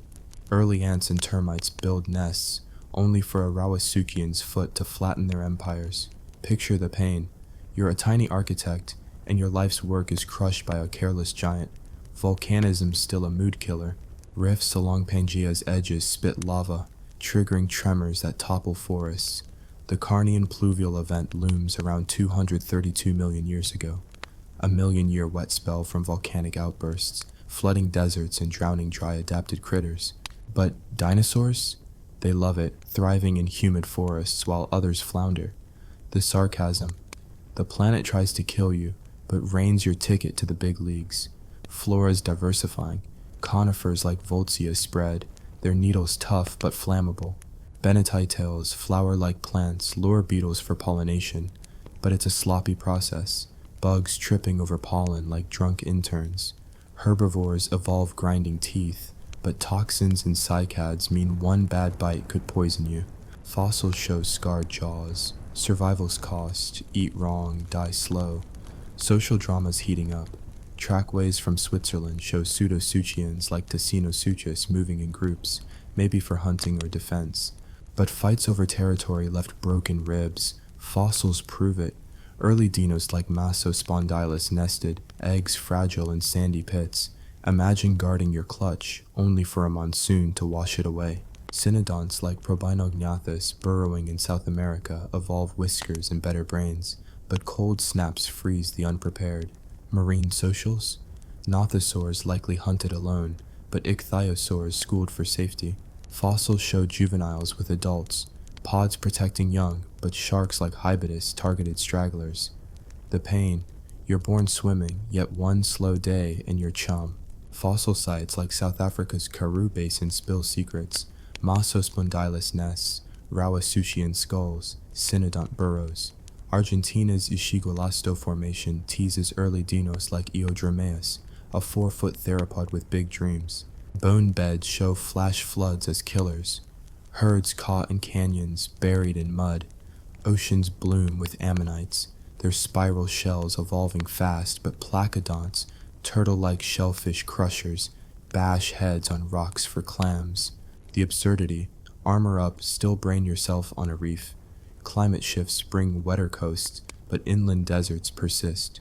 Monsoons create rivers where temnospondyls like Coscinonodon lurk, ambushing anything small. But droughts shrink pools, leaving these amphibians stranded, gasping. As the Middle Triassic rolls on, dinosaurs gain ground. Herrerasaurus hunts in packs maybe, but evidence is shaky. Fossils show solitary kills. Sauropodomorphs like Antitonatrus bulk up, foreshadowing giants. Ornithischians stay small, dodging bigger threats. Social structures solidify. Trackways suggest herds, but mating fights scarbones. Cynodonts evolve parental care, guarding burrows, but predators dig them out. Insects face their own wars. Termites farm fungi, but floods drown mounds. Dragonflies dodge pterosaurs, but one misflight and you're lunch. The Middle Triassic ends with life diversifying, but the Carnian pluvial event shakes things up, favoring dinos. Part 3's coming, bigger, wetter, deadlier. What's your Middle Triassic survival plan? Sprint like Eoraptor or swim with ichthyosaurs? Drop a comment with your strategy. Let's see who outsmarts a Rawasuchian. Welcome back, you gluttons for prehistoric punishment, to part 3 of our Triassic saga, where the Earth's still a sadistic chef cooking life in a volcanic stew. If you're just tuning in, go binge parts 1 and 2, unless you think dodging flash floods and toothy reptiles in a 240 million year old sauna is your idea of a spa day. We're plunging into the late Triassic now, from about 237 to 201 million years ago, where dinosaurs finally start stealing the spotlight. The planet's breaking apart like a bad reality show, and survival's a cruel comedy of errors. Expect absurd evolutionary stunts, ecosystems teetering on chaos, and a world that throws monsoons, droughts, and predators at you just for giggles. Let's dive into the late Triassic lunacy. Pangaea is starting to crack like an overbaked cookie, with rifts widening along what'll become the Atlantic Ocean. Laurasia and Gondwana are drifting, creating coastal seas that flood lowlands into swampy traps. The climate's a bipolar nightmare, humid tropics on coasts, bone-dry deserts inland, with CO2 levels keeping the planet a greenhouse oven. Monsoons drench forests, turning them into fern-choked mazes, while seasonal droughts bake rivers into cracked mud. Temperatures hit 35 degrees Celsius in the shade, if you can find any, making every day feel like you're roasting on a spit. Vegetation's booming in wet zones. Cycads, ginkgos, and conifers form dense forests, but wildfires sparked by lightning turn them into flaming death traps. Picture the irony: evolve to graze lush greens, only to sprint through smoke as your salad bar ignites. Dinosaurs are finally flexing, moving from bit players to headliners. Theropods like Chelophysis, 9-foot sprinters from North America's Ghost Ranch, hunt in packs, their sickle claws slashing small prey like Eoraptor or early mammals. Fossils show hundreds buried in flash floods. Imagine the sarcasm: evolve pack hunting, only to drown in a mob when the rains hit. These guys were lean, mean, and cannibalistic. Bone beds reveal bite marks on their own kind. Survival's pain. You're a top predator, but when food's scarce, your cousin's looking like lunch. Herrerasaurus, a 15-foot South American killer, stalks with serrated teeth, but one slip on muddy slopes, and you're tumbling into a phytosaur's jaws. Sauropodomorphs are bulking up, foreshadowing Jurassic giants. Plateosaurus, a 30-foot herbivore from Europe, roams in herds, stripping cycads with peg-like teeth. Its long neck reached high branches, but weight meant getting stuck in mudflats, easy pickings for predators. Fossils from Germany show herds fossilized in death traps. Picture trudging miles for water, only for a flash flood to bury you alive. Massospondylus from South Africa nests and clutches eggs fragile in sandy pits. But parenting's brutal. Guard your babies, and a Rawasuchian like Postosuchus crashes the nursery, snacking on your legacy. The absurdity, evolved size, still lose to a swamp. Ornithischians stay small but scrappy. Pisanosaurus, a 3-foot plant eater from Argentina, darts through underbrush, its beak cropping ferns. But speed's no guarantee. One wrong turn, and it's a cynodont's chew toy. Speaking of cynodonts, mammal ancestors like Exoretodon evolved bigger brains and fur, hunting in packs. Their warm-blooded metabolism's a curse, though. Constant hunger in a famine-prone world means you're scavenging scraps while cold-blooded rivals chill. Imagine the pain. You're basically a proto-mammal, but starvation's always one bad hunt away. Marine life's thriving but treacherous. Ichthyosaurs like Mixosaurus, 6-foot speedsters, zip through seas, birthing live young in pods. But newborns had to swim instantly, or sharks like Hybidus made quick meals. Nothosaurs like Ceresiosaurus paddle in shallow waters, snagging fish, but tides strand them on beaches, baking under the sun. Placodonts, turtle-like shellfish crushers, bash clams on reefs, but one misaimed headbutt, and you're concussed, floating helplessly. The irony: evolve for water, still die on land. Pterosaurs evolve, like Eudomorphodon, 3-foot flyers with toothy beaks fishing coasts. Their wings catch fish, but storms snap them like twigs, plunging them into waves where thalattosaurs wait. Fossils from Italy show broken bones. Flight's a gamble when monsoons rule. The sarcasm: conquer the skies, crash like a drunk kite. Insects buzz louder. Dragonflies hunt midges, but pterosaurs snatch them mid-air. Termites and ants build mounds, farming fungi, only for a sauropodomorph's foot to crush their kingdoms. Picture the absurdity. You're an insect engineer, and a clumsy herbivore wrecks your masterpiece.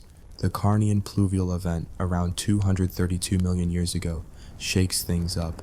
A million-year wet spell from volcanic rifts flooding deserts, turning them into jungles. Dry-adapted critters like Etosaurs, armored pseudosuchians, struggle, while dinosaurs thrive in the humidity, diversifying like startups in a boom. This event's a plot twist. The planet drowns its own cast, but Dinos catch a break, spreading across Pangaea. Pseudosuchians still rule. Postosuchus, a 20-foot terror, stalks with bone-crushing jaws, ambushing Plateosaurus juveniles. But fights leave scars. Fossils show infections from wounds, proving even apex predators limp to their graves. Phytosaurs like Smilosuchus, 40-foot croc mimics, lurk in rivers, snapping at anything drinking. Their long snouts were perfect for ambush, but drought shrank rivers, leaving them stranded, jaws useless in mud. Flora's a buffet in a battlefield. Conifers like Araucaria spread, their cones dropping like bombs on small critters. Benedictales with flower-like structures lure beetles, but pollination's messy. Bugs tripping over pollen, half effective. Herbivores like Riojasaurus, a 30-foot sauropodomorph, evolve grinding teeth, but cycad toxins poison the careless. Fossils show worn teeth. Survival's cost, chew wrong, die slow. Climate's a tyrant. Monsoons flood valleys, creating bone beds like those in Argentina's Los Chañares Formation, where cynodonts and early dinos pile up, drowned. Dry seasons crack earth, forcing migrations across deserts where thirst kills. Volcanic rifts spew ash, cooling patches but choking lungs. Imagine a Plateosaurus sneezing through dust clouds, predators stalking the haze. Social drama's intense. Trackways from Poland show sauropodomorphs herding, juveniles in the center for safety. But mating was brutal. Neck slams left cracked bones. Colophysis hunted in packs, but cannibalism was real. Fossils show babies in adult stomachs. The pain. Teamwork's great until hunger makes you the meal. Cynodonts like Morganocodon evolve parental care, guarding burrows, but Rawasuchians dig them out. Marine socials? Ichthyosaurs school for protection, but Placodonts likely brawled solo, headbutting rivals over feeding grounds. Fossils show cracked skulls, mating or territory, it's a headache either way. Fossil sites spill secrets. Argentina's Ishigualasto Formation, the Valley of the Moon, yields Eoraptor, Herrerasaurus, and Sanjuansaurus, early dinos mixing with giants like Lesomsaurus. Nests show parenting, but floods washed eggs away. South Africa's Elliott Formation reveals Masospondylus clutches, some crushed by predators. Oceans teem with ammonites, their shells evolving dazzling spirals, but phytosaurs ambush from river mouths. Anoxic events linger, creating dead zones, swim wrong, suffocate. Pterosaurs like Betinosaurus diversify, fishing or insect hunting, but hollow bones snap in gusts, and nests on cliffs risk raids by small theropods. As the late Triassic peaks, dinosaurs gain ground. Theropods like Liliensternus in Europe hunt with precision, while sauropodomorphs like Melanosaurus bulk to 40 feet. Ornithischians like Celodosaurus hint at armored futures. The Triassic-Jurassic extinction looms, triggered by the Central Atlantic magmatic province. Volcanoes erupting, CO2 spiking, oceans acidifying. Pseudosuchians and therapsids crash, but dinos, they're ready to rule. What's your late Triassic vibe? Hunt with Colophysis or herd with Plateosaurus? Drop a comment with your survival plan. Let's see who beats the extinction. Alright, you diehards, strap in for the grand finale of our Triassic tale, where the Earth's a ruthless reality show host, and life's scrambling to avoid the final eviction notice. If you're late to this prehistoric party, go binge parts 1 through 3, unless you think outrunning a 40-foot crocodile wannabe in a volcanic hellscape is your cardio goal. We're wrapping the late Triassic, from about 215 to 201 million years ago, hurtling toward the Triassic-Jurassic extinction that'll hand dinosaurs the keys to the kingdom. This is a story of absurd ambition, survival's relentless grind, and a planet that laughs at your existence with lava, floods, and betrayal. Let's close out the dawn of the dinosaurs with a sarcastic, chaotic bang. Pangaea's breakup is in full drama mode, like a continental soap opera where everyone's packing their bags. Rifts widen, splitting Laurasia and Gondwana, birthing shallow seas that flood coasts into muddy death traps. The climate's a sadistic prank. Humid tropics drown lowlands in monsoons, while inland deserts bake under a sun that could fry an egg on your scales. CO, 2 levels keep the planet a sweltering greenhouse, with temperatures hitting 35 degrees Celsius in wet zones and hotter in dry ones. Forests of cycads, ginkgos, and conifers thrive along rivers, but wildfires sparked by lightning turn them into flaming nightmares. Picture the irony. You evolved to munch lush ferns, only to choke on ash as your forest barbecue roasts you alive. Dinosaurs are stealing the show, no longer the underdogs. Theropods like Colophysis, a lean 9-foot killers from North America's Chinle Formation, hunt in packs, slashing with claws sharp enough to gut a cynodont. Bone beds in Arizona show dozens buried together. Pack hunters drowned in flash floods, proving teamwork's great until a river says, game over. Cannibalism's on the menu. Fossils reveal Colophysis chomping its own young when pickings were slim. Survival sarcasm. You're the apex predator, but hunger turns you into a family diner. Lilian sternus, a 17-foot European theropod, stalks with precision, but one misstep on slick mud, and you're sliding into a phytosaur's ambush. Sauropodomorphs are getting beefy, prepping for Jurassic stardom. Plateosaurus herds roam Germany, their 30-foot frames stripping trees with peg-like teeth. Trackways show coordinated marches, juveniles in the center, but mating season was brutal.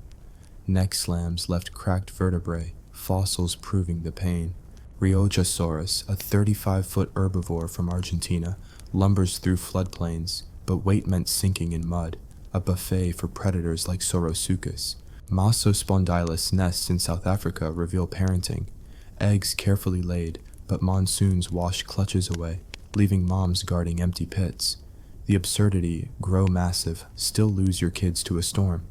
Ornithischians stay scrappy. Celodosaurus, an early armored dino from England, sports bony plates, a 15-foot tank dodging theropods. But armor's heavy, gets stuck in a swamp, and you're a sitting duck. Pisanosaurus, a tiny 3-foot sprinter, crops ferns in Argentina, but speed's no match for a cynodont pack. Cynodonts like Morganocodon, furry proto-mammals, evolve whiskers and sharp hearing, hunting at night. Their warm-blooded metabolism's a curse, though. Constant hunger in a lean world means you're scavenging while rivals nap. Imagine the pain. You're nearly a mammal, but one bad hunt and you're starving in a burrow. Marine life's a circus of danger. Ichthyosaurs like Shastasaurus, 20-foot giants from Nevada, cruise oceans, birthing live young in pods. But newborns had to swim instantly, or hybodont sharks made quick snacks. Phytosaurs like Smilosicus, 40-foot croc mimics, rule rivers, ambushing drinkers with jaws that snap bones. Droughts shrank their rivers, though, leaving them stranded, gasping in mud. Placodonts, armored shellfish crushers, bash clams on reefs, but mis-aimed headbutts concuss them, leaving them floating for sharks. The irony, master the seas, still brain yourself on a rock. Pterosaurs like Patinosaurus, with 4-foot wingspans, fish coast, their toothy beaks snagging prey, but tropical storms snap wings, plunging them into waves where nothosaurs wait. Fossils from Greenland show broken bones. Flight's a gamble when the skies hate you. The sarcasm, evolved to soar, crash like a budget drone. Insects thrive but suffer. Dragonflies, wingspans a foot wide, hunt midges, but pterosaurs yoink them mid-flight. Termites farm fungi in mounds, only for a sauropodomorph stomp to flatten their empires. Picture the absurdity. You're an insect architect and a clumsy herbivore wrecks your life's work. The Central Atlantic magmatic province, Camp, is brewing, a volcanic time bomb that'll trigger the Triassic-Jurassic extinction around 201 million years ago. Lava flows across 4 continents, pumping CO2 and sulfur, spiking temperatures and acidifying oceans. Ammonites and conodonts take a hit, while land species like Etosaurs and Rawisuchians crash hard. Dinosaurs? They dodge the bullet, thriving as rivals fade. The irony, the planet's worst tantrum hands dinos the crown. Flora's a double-edged sword, conifers like Araucaria Tower, dropping cones that crush small critters. Bennetatils lure beetles with flower-like structures, but pollination sloppy. Bugs stumbling like drunk matchmakers. Herbivores like Melanorosaurus, a 40-foot sauropodomorph, grind tough leaves, but cycad toxins poison the careless. Fossils show scarred teeth. Survival's cost, eat wrong, die slow. Climate's a tyrant. Monsoons flood valleys, creating bone beds like those in Brazil's Santa Maria Formation, where dinos and cynodonts pile up, drowned. Dry seasons crack earth, forcing migrations across deserts where thirst kills. Volcanic ash clouds choke lungs, blinding herds. Imagine a plateosaurus sneezing through dust, predators lurking in the haze. Social drama peaks. Sauropodomorph trackways in Portugal show herds protecting young, but mating fights left broken necks. Colophysis packs hunted tight, but starvation turned allies into meals. Fossils show babies in bellies. Cynodonts like Brasilodon guard burrows, their mammal-like traits evolving, but Rauisuchians dig them out. Marine ichthyosaurs school for safety, but placodonts brawl solo. Cracked skulls proving territorial wars. Fossil sites spill secrets. Argentina's Ischigualasto Formation yields Herrerasaurus, Eoraptor, and Chromogosaurus.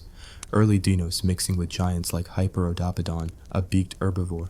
South Africa's Elliott Formation shows Massospondylus nests, some crushed by predators.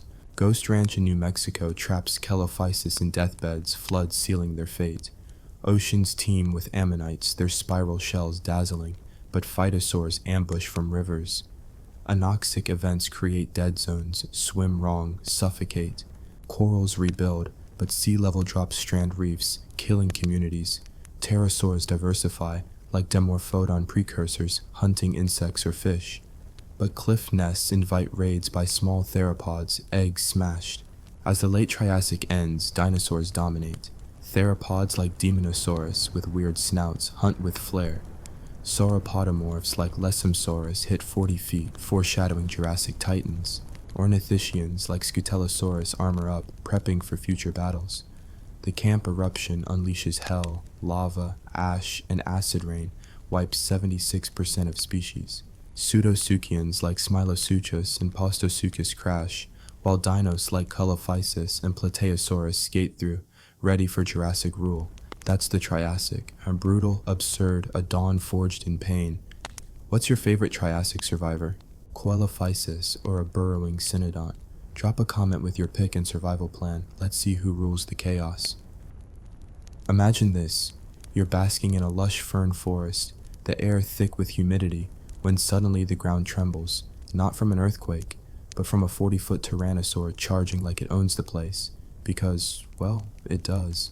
But wait. It's not hunting you, it's fleeing a wildfire sparked by a meteor shower, in a world where volcanoes erupt like bad acne and oceans rise to swallow coasts. Welcome to the Cretaceous period, the dinosaurs' golden age turned tragic finale, where life bloomed bigger, meaner, and more absurdly fragile than ever, only to end in a cosmic punchline. This era wasn't a triumphant roar. It was a 79 million year struggle against a planet that couldn't decide if it wanted to boil, drown, or smash everything to bits. The Cretaceous bursts onto the scene around 145 million years ago, picking up where the Jurassic left off like a sequel that promises more explosions and fewer survivors. Pangaea's breakup is in full swing, continents drifting like estranged family members at a reunion. North America splits from Europe, South America from Africa, creating the widening Atlantic like a growing grudge. India's racing north toward Asia, setting up future Himalayas, while Antarctica chills at the South Pole, still warm enough for forests because ice caps are a distant dream. The climate? A steamy greenhouse nightmare, with CO2 levels quadruple today's, turning the planet into a global sauna where average temps hover at 18 to 22 degrees Celsius. No winters to speak of, just endless humid summers that make you sweat through your scales.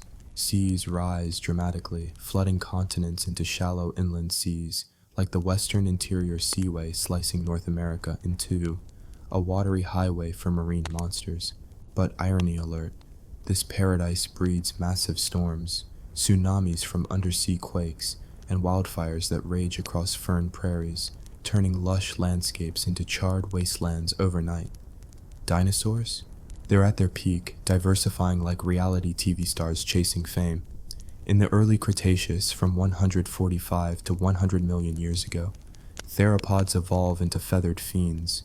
Velociraptor? Later, but relatives like Deinonychus prototype the raptor blueprint, 10 feet of sickle-clawed terror, pack hunting with brains bigger than your average dino walnut. Picture the absurdity: evolve feathers for insulation or display, only to use them as flashy capes while slashing at ankylosaurs. But survival's pain.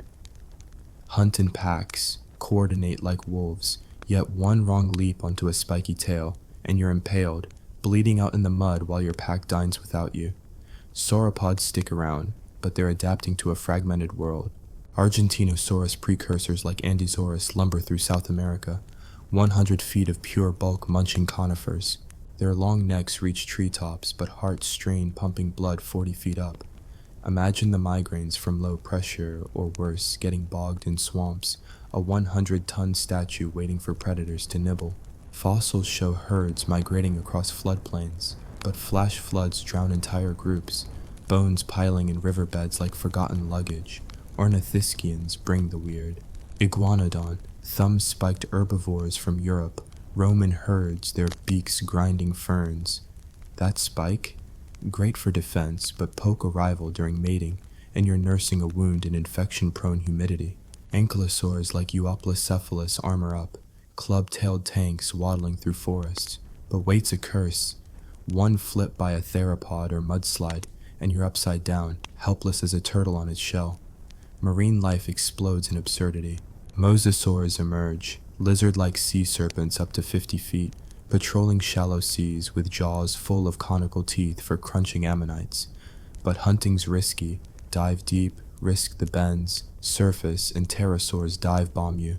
Plesiosaurs like Elasmosaurus, with necks longer than their bodies, snake through water-snagging fish.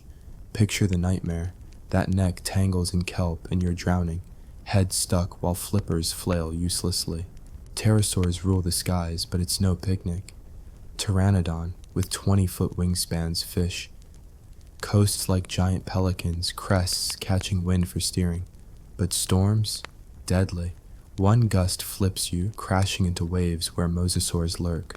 Quetzalcoatlus, the giraffe-sized flyer from Texas, soars inland hunting small dinos. Absurd. Evolved to be the biggest flyer ever, yet hollow bones snap like twigs in turbulence. Insects buzz into modernity. Bees and ants appear, pollinating early flowers as angiosperms debut around 140 million years ago.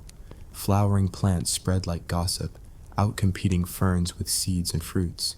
But for herbivores, it's a mixed bag. Tasty blooms, but some poison you slowly. Picture a hadrosaur munching magnolias, only to keel over from toxins evolution forgot to warn about. Volcanism's a constant troll. The Deccan traps in India start brewing, but smaller eruptions dot the globe, spewing ash that blocks sun, triggering mini winters in a hot world. Dinosaurs huddle, starving as plants wither. The pain: you're a cold-blooded giant, but a dust cloud turns your basking spot into a fridge. Early Cretaceous sees the Barremian-Aptian extinction event around 125 million years ago, a blip from ocean anoxia, killing marine life in black shale dead zones. Ammonites and belemnites suffer, while ichthyosaurs fade, but dinos barely notice, adapting to changing seas. Social lives amp up. Trackways in China show sauropod herds with young in center, protected from theropods like Euteranus, a feathered tyrant relative. But mating? Brutal. Headbutts leave scars on fossils. Raptors like Utah raptor hunt in packs, but ego clashes mean fights over kills, 1/2 far ending in sepsis. Marine socials. Mosasaurs likely solitary, but fossils show bite marks from rivals. Imagine chomping a competitor, only to lose a fin and bleed out. Plesiosaurs live young, pods guarding pups, but sharks target the weak. Fossil sites like China's Johal biota preserve feathered dinos like Microraptor, gliding on 4 wings, absurd flight experiment that probably ended in tree crashes. Argentina's Neuquén Basin yields Giganotosaurus precursors, massive theropods hunting sauropods. Oceans brim with rudist, bizarre clams building reefs, but sea level rises drown coasts, stranding terrestrial life. Turtles like Archelon prototype sea cows, but slow speed means easy prey. As early Cretaceous winds down, birds evolve from theropods. Confucius ornis flocks in lakes, but predators pluck them mid-flight. The absurdity: evolve wings, still get eaten like chicken nuggets. What do you think? Could you survive an early Cretaceous hunt? Pack with raptors or herd with sauropods? Drop a comment with your strategy. Maybe grow spikes or learn to fly. Let's see those survival ideas. Diving deeper, continents shift, bring isolation, breeding uniqueness. Madagascar splits, birthing bizarre dinos like Majungasaurus, a cannibal theropod with bite marks on kin, family dinners gone wrong. Australia Antarctica hosts Cryolophosaurus relatives, polar dinos in mild forests, but darkening winters test endurance. Flora revolution, angiosperms conquer, fruits attracting new pollinators. Butterflies emerge, but dino footsteps crush cocoons. The pain, you're a tiny insect, world-changing, yet squashed by a careless iguanodon. Climate whims, wet seasons flood, creating lagoons where spinosaurids like Suchomimus fish with croc-like snouts, but droughts dry them, leaving fishers starving on banks. Social intricacies, iguanodon thumb spikes for fruit poking or defense. Fossils show puncture wounds, duels over mates ending in agony. Marine evolution, elasmo branch like Cretoxyrhina. Mantas of sharks, slice through schools, but mosasaur ambushes shred fins. Pterosaurs like Tapejara sport crests like sails, maybe for display, but dragon wind grounds them during storms. The Barriage into Albion stages see diversity boom, but hints of trouble. Sea level peaks flood habitats, displacing herds. Whew, early Cretaceous, blooming chaos. What's your fave absurdity? Feathered tyrants or neck-tangled plesiosaurs? Comment below and let's geek out. Alright, you thrill seekers, welcome back to our Cretaceous chaos, where the Earth's a hot, sweaty stage for dinosaurs to strut their stuff before the universe pulls the plug. If you missed part 1, go catch up, unless you think outrunning a feathered predator in a jungle inferno is just your average workout.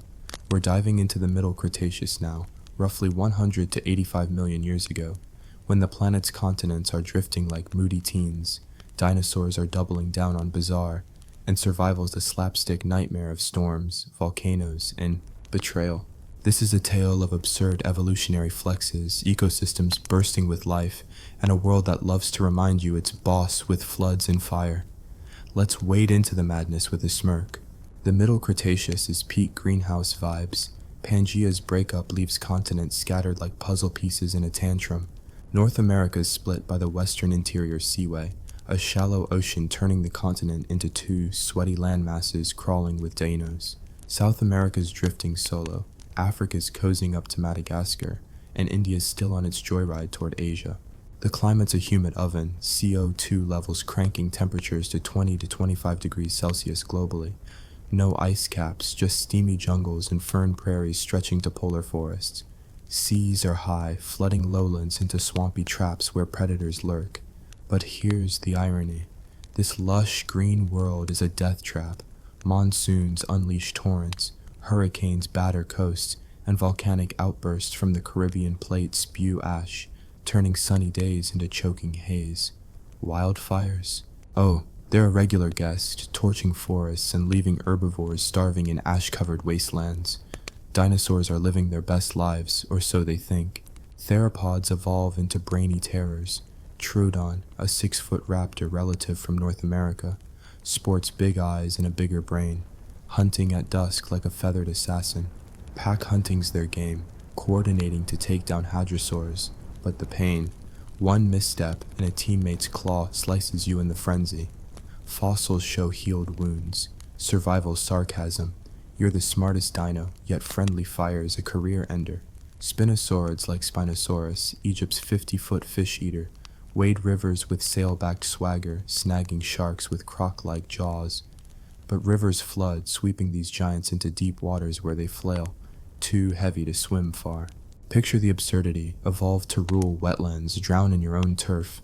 Sauropods are still titans, but adapting to niches. Saltosaurus in South America, a small 40-footer, sports bony armor, because apparently even skyscrapers need shields. Herds graze floodplains, but sinking in mud's a constant risk. Fossils show sauropods stuck like trucks in a ditch, easy meals for theropods. Titanosaurs like Futalonctosaurus bulk up, their 100-foot frames stripping trees bare. But size is a curse. Slow metabolism in heat means overheating, and one bad step snaps a leg, leaving you a buffet for weeks. Ornithischians get wilder. Hadrosaurs like Parasaurolophus debut, their crest tubes blaring like trombones for communication. These 30-foot plant eaters roam in herds, but crests crack in fights. Imagine tooting your horn, only to get head-butted by a rival. Ankylosaurs like Ankylosaurus refine their armor, club tails smashing theropod shins. But weight traps them in mud, and a flipped ankylosaur is just a piñata for carnivores. Ceratopsians like Psittacosaurus, small but spiky, dodge predators in Asia's forests. Their parrot-like beaks crop plants, but one wrong sprint, and your lunch for a Eudorannus, a feathered tyrant with a taste for flair. Drop a comment. Would you blare a hadrosaur crest or swing an ankylosaur club? Let's see your dino style. Marine life's a monster mash. Mosasaurs like Tylosaurus, 45-foot sea lizards rule oceans, crunching ammonites with double-hinged jaws. But hunting's risky. Misjudge a dive, and you're beached on a reef, flopping while sharks circle. Plesiosaurs like Polycotylus birth live young in pods, but newborns swim or sink fast, easy prey for Cretoxorina, a 20-foot shark slicing through schools like a blade. Ammonites evolve dazzling shells, but mosasaur bites shatter them. The irony, perfect your spiral, still get crunched like a snack. Pterosaurs dominate skies, but it's a rough gig. Quetzalcoatlus, with 35-foot wingspan, soars over Texas, hunting baby dinos. But those wings? Fragile in storms. One gust and you're crashing into a swamp. Mosasaur bait.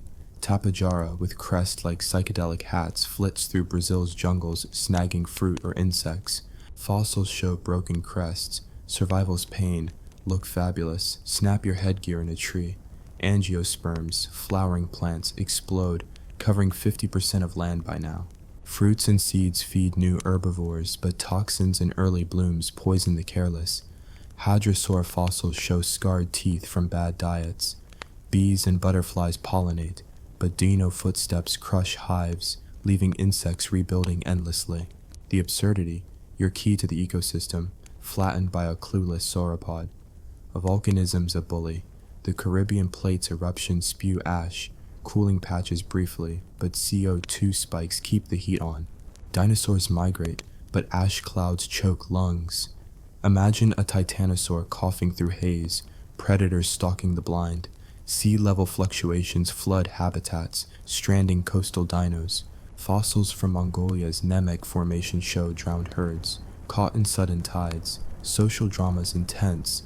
Hadrosaur trackways in Canada show herds of thousands, protecting young, but stampedes crush stragglers. Theropods like Albertosaurus hunt in packs, but fossils show bite marks on kin, cannibalism when prey's scarce. Ceratopsians like Styracosaurus with frilled horns clash for mates, leaving cracked skulls. Marine pods of plesiosaurs guard young, but mosasaur ambushes scatter them, leaving pups vulnerable. Fossil sites spill secrets. Brazil's Santana Formation traps spinosaurids and pterosaurs, preserved in lagoon muds. China's Yixian Formation yields Johalosaurus, a tiny ornithopod dodging feathered theropods. North America's Hell Creek precursors show early Triceratops kin, hinting at horned giants to come. Oceans brim with life, but anoxic events linger. Dead zones suffocate fish schools. Rudis clams build reefs, but tsunamis shatter them, scattering debris. Turtles like Protostega swim oceans, but slow speed means mosasaur snacks. Birds evolve further. Hesperornis, a diving seabird, hunts fish, but its flightless wings make it a sitting duck on land. The sarcasm, evolved from dinos, still waddle into danger. Climate shifts bring wetter tropics, but inland droughts persist. Spinosaurids fish in rivers, but drying streams leave them stranded, jaws useless on dry banks. Sauropods trek for water, collapsing if springs vanish. As Middle Cretaceous peaks, diversity soars, but cracks appear. Sea level highs flood nesting grounds, and volcanic outbursts hint at worse to come. The Deccan traps in India rumble, a prelude to chaos. What's your Middle Cretaceous survival plan? Fish with Spinosaurus or herd with hadrosaurs? Drop a comment with your strategy. Let's see who outsmarts a raptor pack. Alright, you dino fanatics, welcome back to our Cretaceous roller coaster. where the Earth's a sweaty, chaotic stage for dinosaurs to shine before the universe drops the curtain. If you're just joining, go binge parts 1 and 2, unless you think dodging a 50-foot carnivore in a hurricane-soaked jungle is your kind of Tuesday thrill. We're diving into the late Cretaceous now, roughly 85 to 66 million years ago, where dinosaurs hit their peak, the planet's a ticking time bomb, and survival's a sarcastic comedy of oversized teeth, volcanic tantrums, and cosmic bad luck. Expect absurd evolutionary flexes, ecosystems bursting with swagger, and a world that loves to remind you it's the boss with floods, fires, and a meteor-sized middle finger. Let's plunge into the chaos with a smirk. The late Cretaceous is the grand finale of the dinosaur dynasty, with continents fully split like a family feud gone global.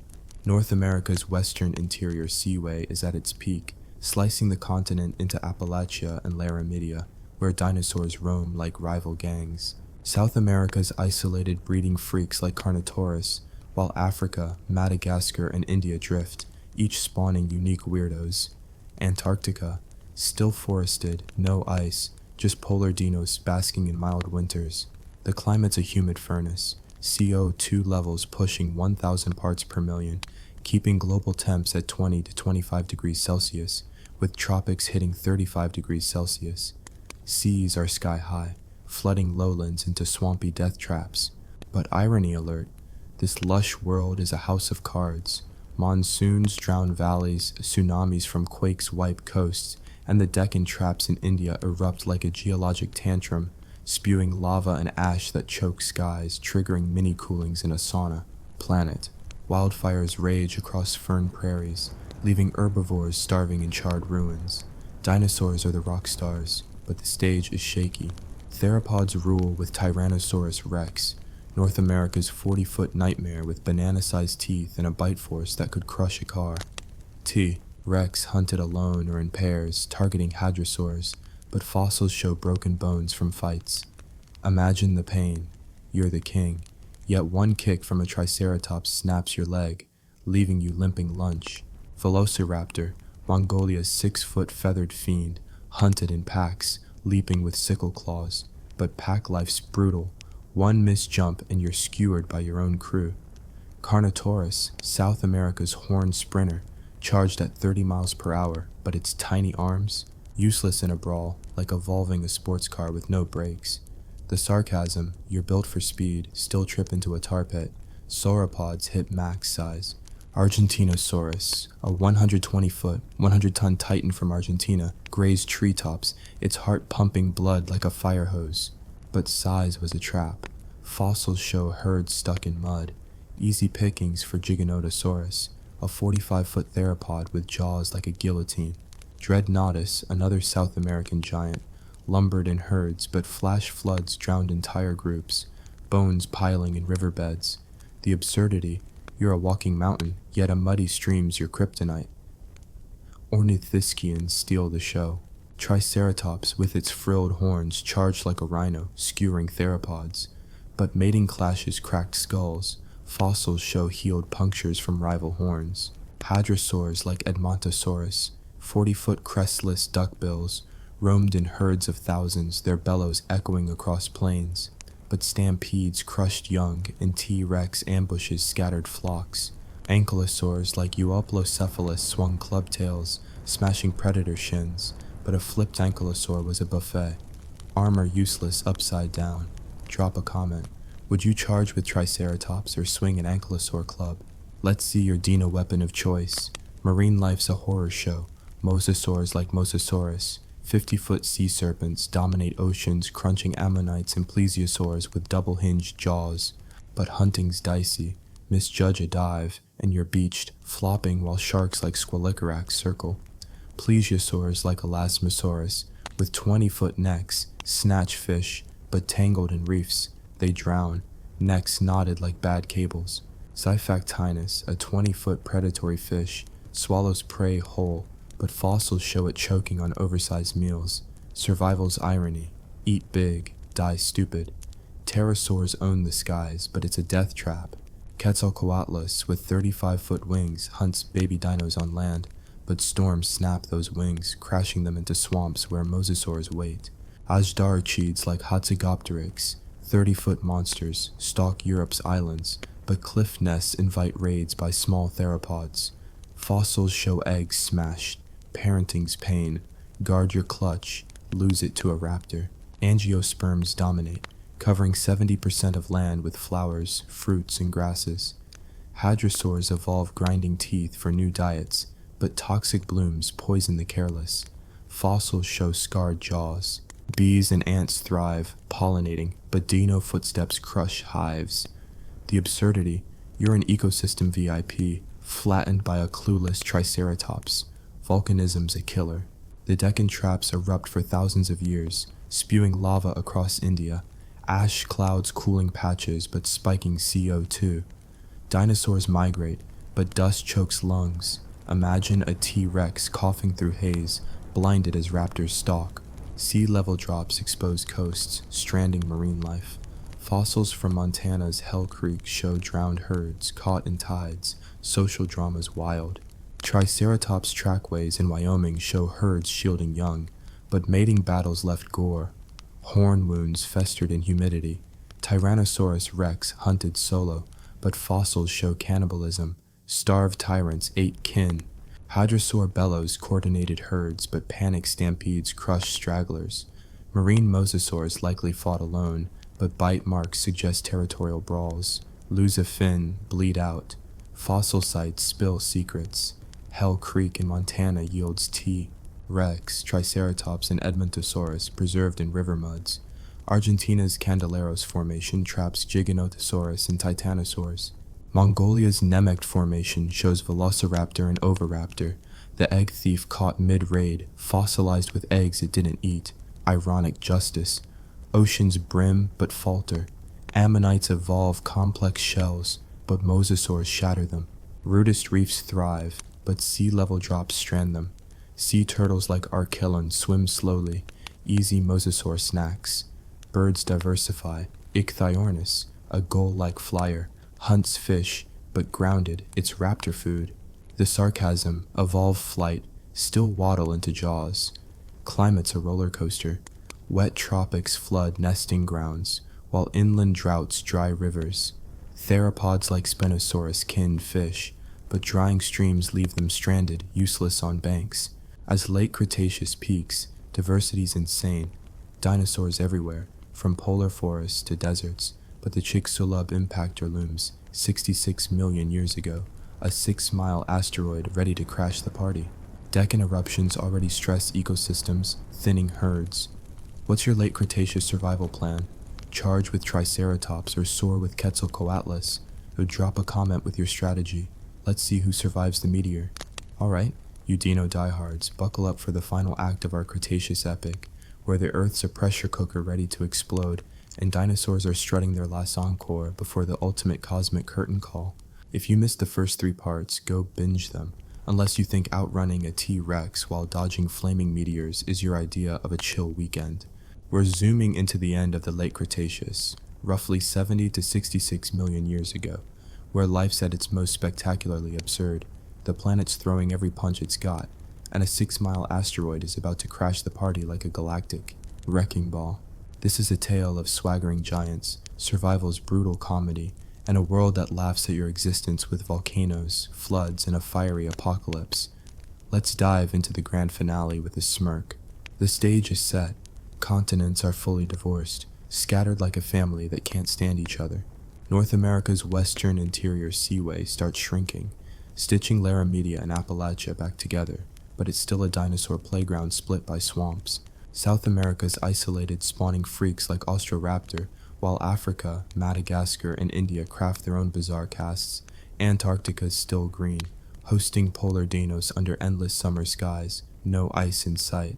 The climate's a humid hell, CO2 at 800 to 1,000 parts per million, pushing global temps to 22 to 27 degrees Celsius, with tropics hitting 38 degrees Celsius.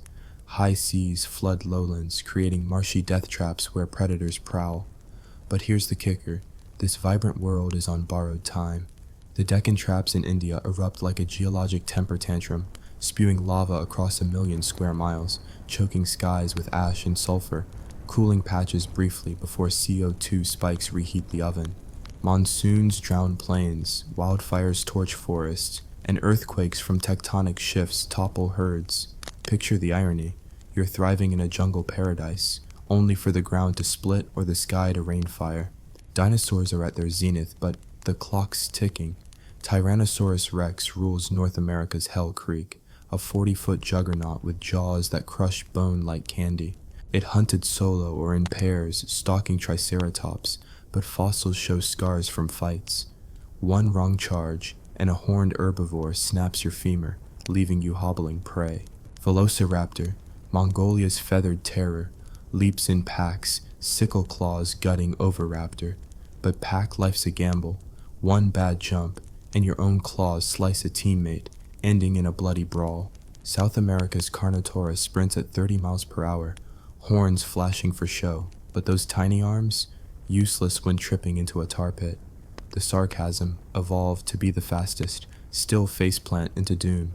Sauropods max out. Argentinosaurus, Argentina's 120-foot titan, grazes treetops, its 100-ton bulk shaking the earth.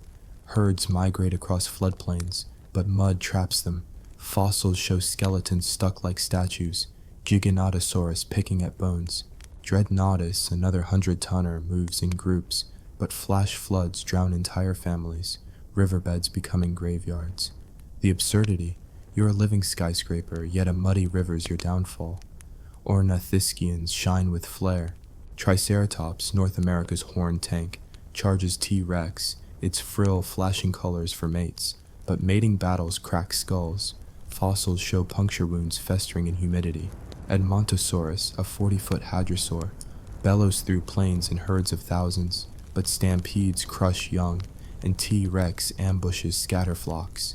Ankylosaurs like Ankylosaurus swing clubtails, shattering predator legs, but a flipped ankylosaur is a feast, armor useless on its back. Pachycephalosaurus headbutts rivals with domed skulls, but Miocene strikes cause concussions, leaving them dazed for raptors. Drop a comment. Would you ram with Triceratops or headbutt with Pachycephalosaurus? Let's see your dino battle plan. Marine life's a nightmare circus. Mosasaurs like Prognathodon, 50-foot sea dragons, crunch ammonites and turtles with double-hinged jaws. But misjudge a dive, and you're beached, flopping as sharks like Squalicorax circle. Plesiosaurs like Mauisaurus, with necks half their 40-foot length, snatch fish, but reefs tangle them, drowning in knots.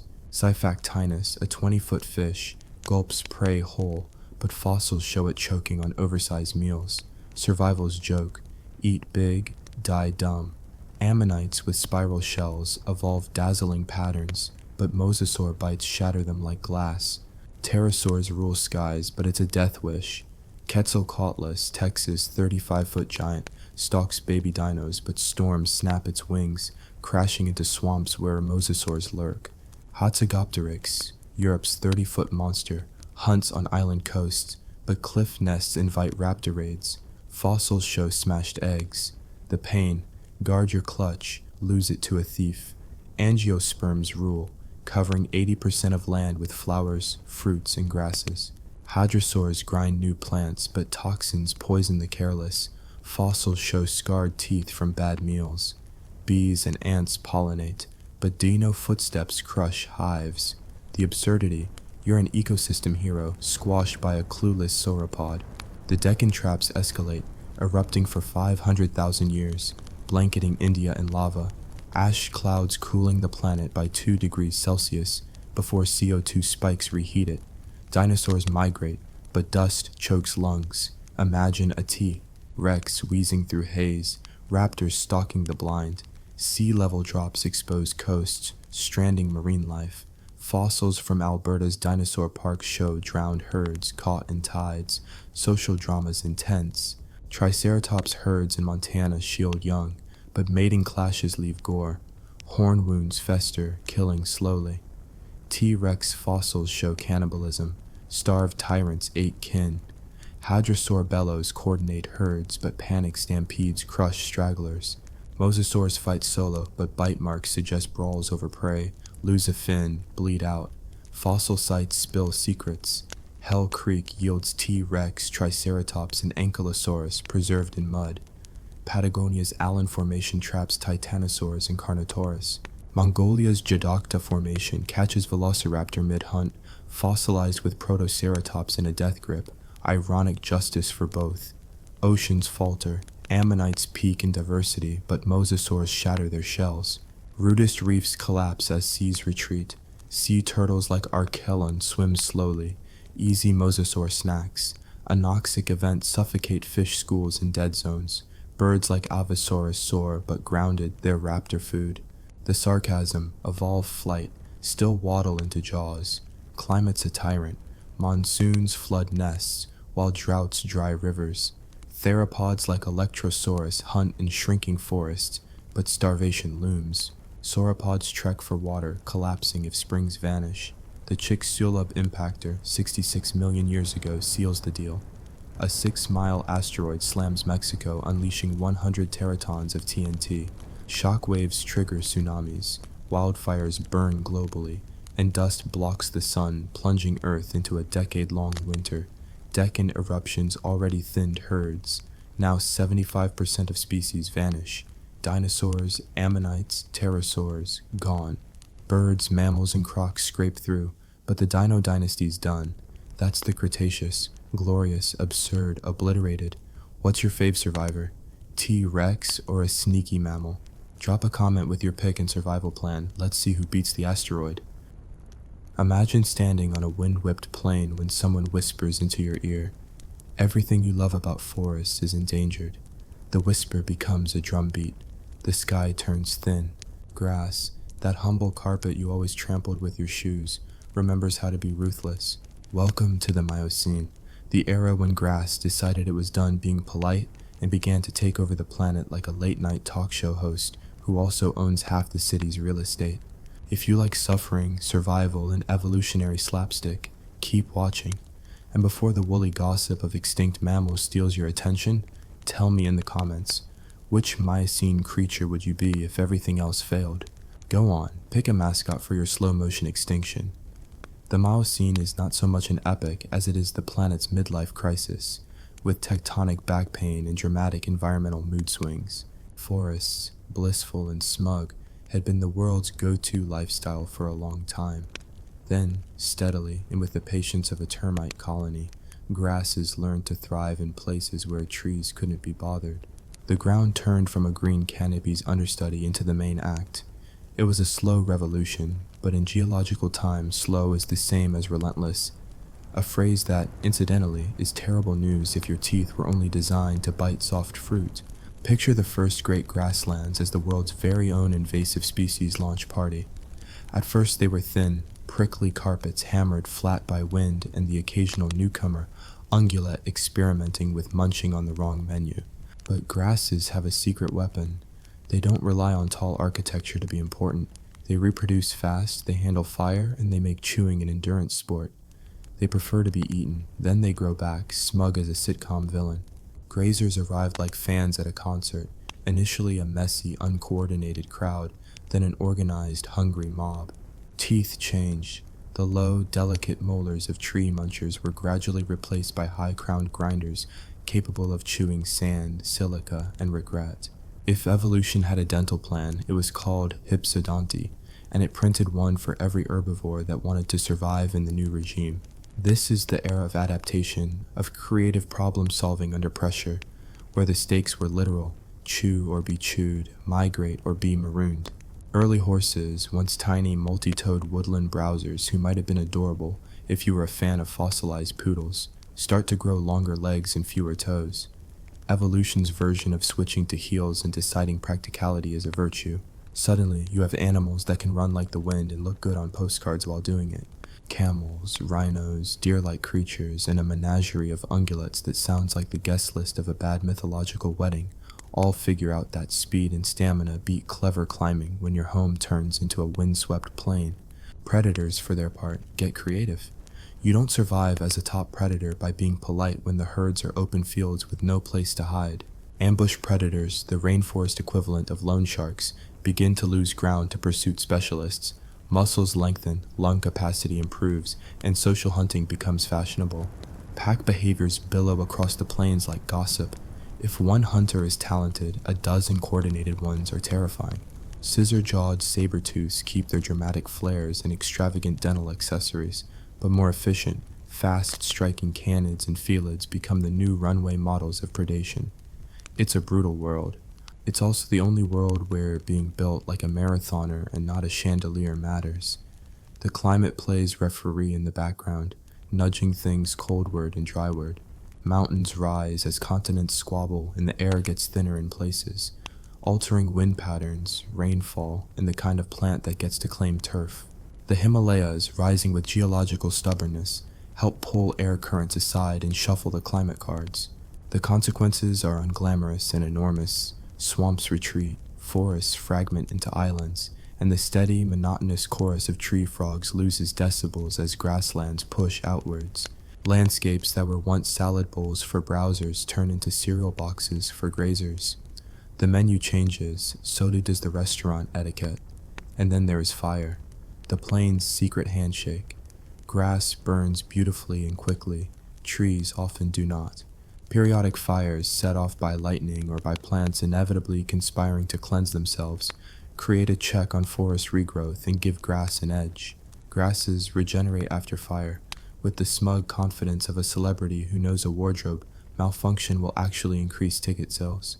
Many animals forget the smell of forest moss and learn the percussive language of charred earth. For those who can cope, diggers, runners, nomads, the world opens. For the rest, extinction reads like a very poorly edited memoir.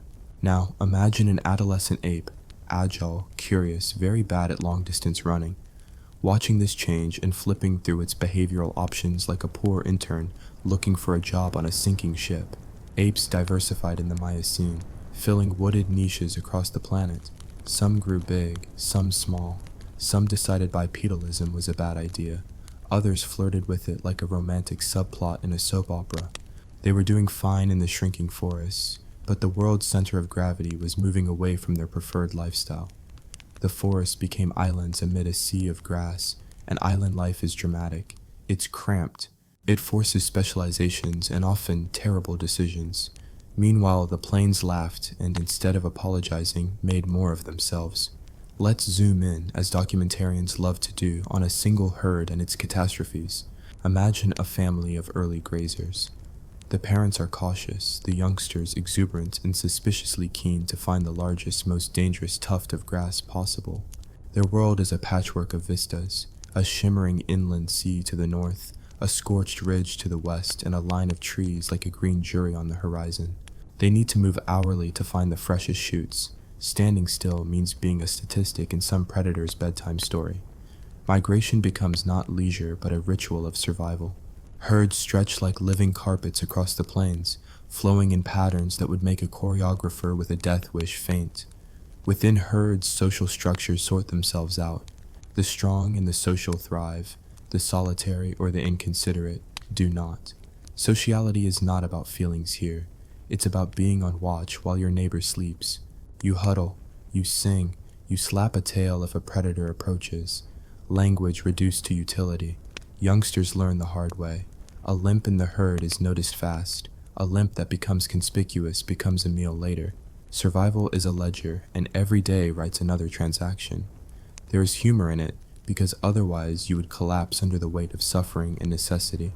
The natural world is a comedy and a tragedy written in the same ink. Life in the Miocene is hungry for innovation. Teeth are one chapter, limbs another, but digestive systems are writing their own saga. Grasses are tough. Silica within their tissues sands down teeth, and the cellulose is a culinary door that opens only with specialized guts. Some mammals evolve rumination, multiple chambered stomachs that ferment, regurgitate, and chew their meals like a finicky critic savoring a multi-course meal. Others develop elongated intestines to squeeze every last bit of nutrition from the fibrous buffet. Microbes become as important as molars. Digestion becomes a team sport between animal and gut flora. Evolution does not invent laziness. It invents systems that force you to invest in the future. A future that looks suspiciously like more grass. The expansion of grasslands also rearranges geography's social scene. Rivers that once wandered sulkily through dense undergrowth begin to behave differently. Their flow becomes more treacherous in the dry season. Floodplains sweep nutrients along new corridors. Lakes shrink and grow on a timetable that is neither reliable nor sympathetic. This rearrangement forces animals to become both local and global thinkers. You must know where to find water this season and how to get there without becoming a statistic of predation. Herds follow ancient wisdoms imprinted in their DNA and in the hoofprints of elders, which ridge yields in rain, which marsh hides a crocodilian trader. The landscape becomes a map you both inherit and have to update constantly. But don't think the Miocene was all bleakness and survival manuals. There were absurdly creative experiments. There were animals that looked like they lost a bet with a geneticist and then trotted about proudly anyway. There were ungulates with ridiculous horn arrangements that served no practical purpose other than say, my family has dramatic taste. There were plants that invented toxin cocktails to keep the herbivores from developing bad dental hygiene. Evolution loves experimentation, sometimes with the subtlety of a toddler with a paint set, messy, bold, and permanently staining the furniture. In another corner of the Miocene stage, the oceans adjusted their choreography. With shifting continents and changing climates, marine upwellings changed and sea levels whispered their own secrets. Coastal ecosystems had to adapt to changes in temperature and nutrient flow. The story of life was not confined to the plains. The world was a theater of interconnected dramas. What happened inland sent ripples to the coasts, which in turn molded weather patterns that nudged the next scene back inland. Nothing happens in isolation. Evolutionary dominoes fall everywhere. The human mind likes clear villains. Forest versus grass, predator versus prey, mountain versus plain. Neat oppositions let us draw satisfying diagrams. But the Miocene resists simplicity. It is a messy, beautifully cruel chapter where winners and losers change places without notice. The rise of grasslands is not a single event, but 1,000 micro-decisions aggregated into geological inevitability. A lightning strike here, a mutational tick there, a mountain rising by a few millimeters and suddenly redirecting a river. It's an ensemble performance in which the supporting cast occasionally steals the show. The small, the overlooked, the microorganisms in a grazing animal's gut. They are the ones that sometimes write the closing lines.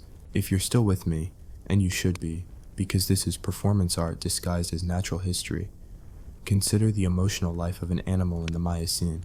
There is no melodrama in the human sense, but there is persistent tension. The faint sound of hooves on far-off soil, the scent of rain in the air, the taste of ash after a fire. There is adaptation that feels almost like stubbornness, animals choosing to be stubborn enough to persist. There is also the exquisite cruelty of being adapted exactly to a world that will, in the fullness of time, vanish. Evolution arms you for a situation, and then the situation moves the goalposts. It is as if nature is a teacher that keeps changing the exam while you're still figuring out the format. And yet, amid the bleak survivalist wit of the scene, there's comedy. The Miocene is a cosmic sitcom where natural selection writes gags into morphologies. Picture a mammal that developed a ridiculous tuft of hair on its head for reasons nobody can quite justify anymore. Sexual selection, perhaps. Vanity, more likely.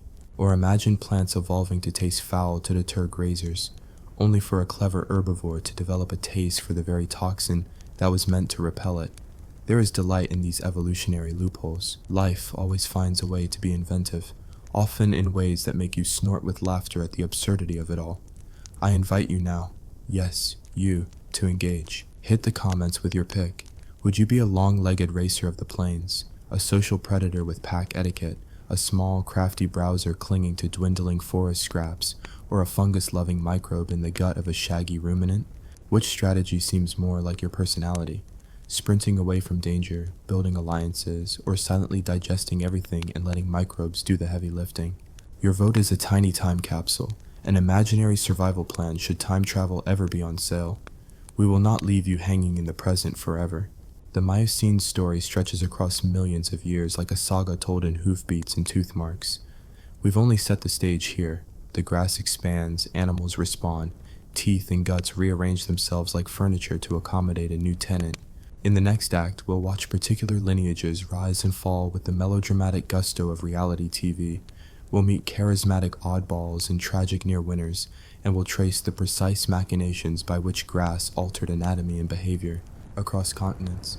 There will be stories of migration and massacre, of mating rites that read like ballroom invasions, and of climatic tantrums that left the living to improvise on the fly. Before we dive deeper, do me a favor. Drop one comment naming which Miocene misfit you'd adopt as a spirit animal and why.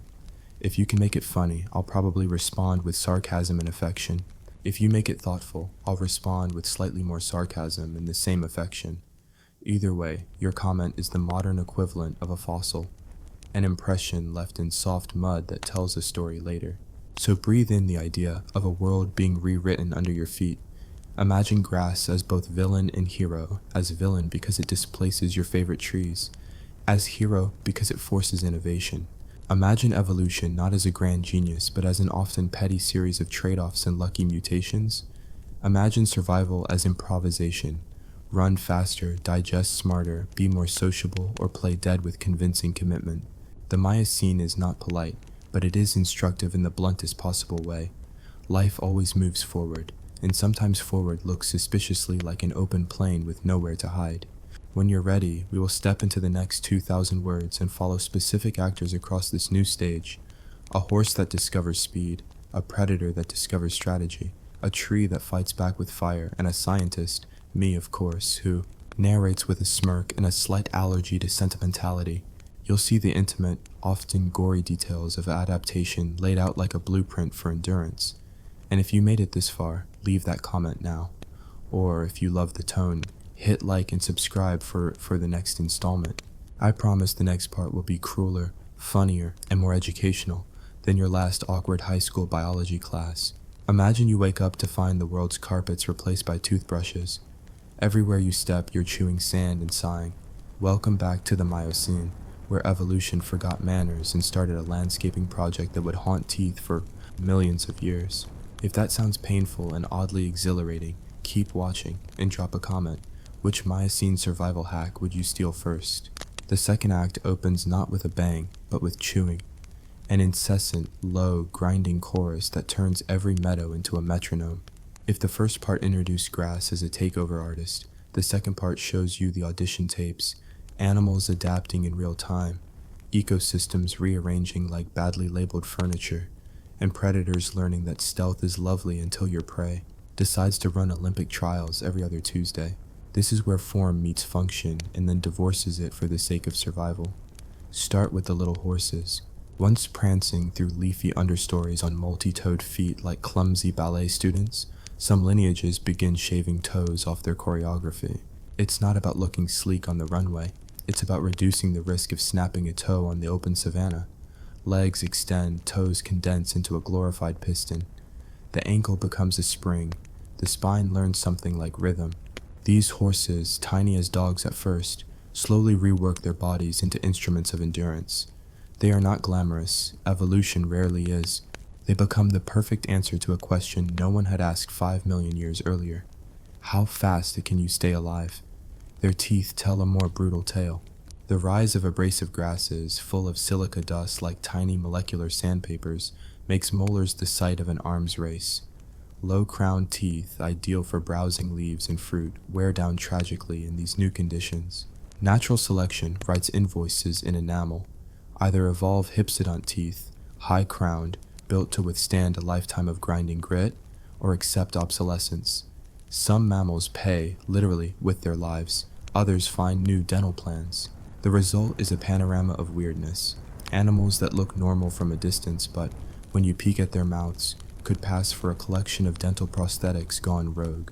Meanwhile, the dramatic shift from forest to grassland turns immigration into strategy. Herds that learn to migrate now do so like well-practiced bands of refugees, but with better timing and fewer flags. There's choreography in their routes. Follow the green ribbon of water when rains come, avoid the charred oracle of last season's fires, and never linger in a valley with a history of ambush. Memory matters. The elders of a herd, those old-hooved sages with sunburned hides and more scars than social media, are walking atlases. They carry roots not in paper, but in muscle memory and instinct, and these roots determine who eats and who simply becomes a cautionary tale for youngsters who like the look of a single solitary blade of grass too much. Predators adapt with their own brand of cruelty and creativity. Enclosed forests, ambush works, a hidden leap, a crabbed throat, a life ended before anyone called the paramedics. On the open plain, camouflage is less useful and stamina becomes currency. The pursuit predator rises, long-limbed, nostrils flared, lungs converting motion into distance. Pack hunting becomes vogue. Coordination and social cognition are selected for as heavily as muscle fiber. You teach your pack how to run a herd toward exhaustion, how to anticipate a leader's swerve, and how to close in when the group subdivides in panic. Cooperation, which in the forest may have been a pleasant social accessory, now reads as essential survival hardware. And yet, predation is not purely about speed. Think of strategy, long chase, feigned retreat, or pick off the weak. The intelligent predators are those who can read a herd's social ledger. Which individual is old, which is injured, which is arrogant enough to lag behind. Social animals learn to fake health, to hide limpness like a scandal. There is deception everywhere, because when the stakes are raw, you learn to lie with your gait. Plants, the supposed passive background players, are anything but. Grass is clever in the blunt, industrial way of a commodity producer. Grow fast, regrow faster, and be tolerant of a little scorching. Fire becomes a co-author in the grassland narrative. Lightning sets a tuft ablaze. The fire spreads in an elegant wave. The trees suffer, and the grass, having its growth point at the base, rises again like a phoenix with a better dental plan. Some trees adapt by thickening bark, some by rerooting in safer microclimates, and others simply vanish from the main stage. In this theater, fire is not a villain so much as an editor, trimming back chapters that no longer serve the story. Do not miss the microbial backstage. As grasses assert dominance, digestive tracts undergo radical rewiring. Cellulose and silica demand partnerships, so mammals recruit fermentation specialists, microbes that turn indigestible plant matter into volatile fatty acids, the currency of ungulate caloric economies. Some species become walking bioreactors. They chew, swallow, ferment, regurgitate, and chew again, in a ritual that would horrify any modern chef. The relationship is intimate and ancient. Animals with complex stomachs owe more to microbes than they do to their own genomes. The narrative of survival now includes invisible co-conspirators who decide whether an animal thrives on a diet of grass or simply fades like a poorly optimized app. Migration corridors become theaters for evolutionary drama. Herds that once skirted a mountain now find their routes cut off by uplift or diverted by drought. Migration is no longer just behavior, but a genealogical sieve. Lineages that can track resources and change routes persist. Those that fail fragment and often vanish. Geographic barriers create refugia, pockets where forests stubbornly cling, allowing browsers and their delicate teeth to survive in a scattered pattern. These forest islands become evolutionary pressure cookers, producing species that are specialized, often eccentric, and occasionally doomed if the surrounding grassland cuts off their lifeline. Amid all this, odd evolutionary experiments appear like comic relief, written in DNA. There are ungulates with absurdly ornamented horns that could double as modern art sculptures. There are tiny mammals that develop nocturnal habits to avoid daytime heat and predation, evolving eyes that are more adapted to moonlight than gossip. There are proboscideans, elephant relatives, experimenting with body size and tusk shape, some growing massive, others opting for different menus entirely. Evolution is an artist with terrible taste and a relentless budget. It spends on what works and hoards nothing. The story is not uniform across the globe. In some regions, grasslands radiate outward like a bad rumor. In others, forests stubbornly maintain their claim. Africa's topography and climatic gradients create a mosaic where woodlands tussle with savannas. Eurasia, with its own tectonic tantrums, sees different pulses. Some habitats become open, others remain wooded. North America throws its own curveballs, with rivers changing courses and deserts intruding, while South America experiments with isolation and endemism. Every continent runs its own version of the show, influenced by local actors and climate choreography. And the climate itself? Temperamental. It's not one steady slide into dryness, but a sequence of oscillations. Ice ages, warm spells, uplifted mountain ranges divert the winds, and ocean currents tweak precipitation patterns like a conductor with a mischievous streak. The result for the Miocene, an unstable but directional trend toward cooler, drier conditions that favor grasses. But each climatic episode is an opportunity for different clades to surge or falter, meaning that the narrative is unpredictable if you're trying to bet everything on a single strategy. There's sorrow here, but also a brutal comic timing. Picture a small browser, perfectly adapted to a scummy understory, stumbling onto a field of grass and deciding for reasons of optimism to take a nibble. Its teeth get sanded down in a few seasons, it limps off and becomes a cautionary fossil. Tragedy and comedy share handwriting. In fact, the absurdity is often the only lens that makes this history emotionally digestible. The natural world's indifference is both hilarious and terrifying when you consider the capriciousness of success. But for every extinction, there are new opportunities. The open plains are not only a graveyard, they are an incubator for social complexity. Herds that move together require communication, and communication selects for brains that can track conspecifics, signals, and social hierarchies. Predators that hunt in packs need coordination. Over time, selection nudges certain lineages toward higher social intelligence, not because evolution is benevolent, but because living in a landscape of constant movement rewards social planning and memory.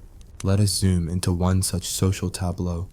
A mixed herd crossing a dried riverbed at dusk. The air is a fragile lattice of sound. The elders hum low warnings while youngsters test their legs with sudden sprints. A predator eyes the flock from a ridge, weighing wind direction with the careful attention of a banker watching interest rates. The chase unfolds like a tragic comedy. The herd splits, one juvenile gets trapped in foot-sucking mud, the pack exploits a gap, and the rest learn a lesson they might teach their offspring in whispers. The cycle is repetitive and yet never exactly the same.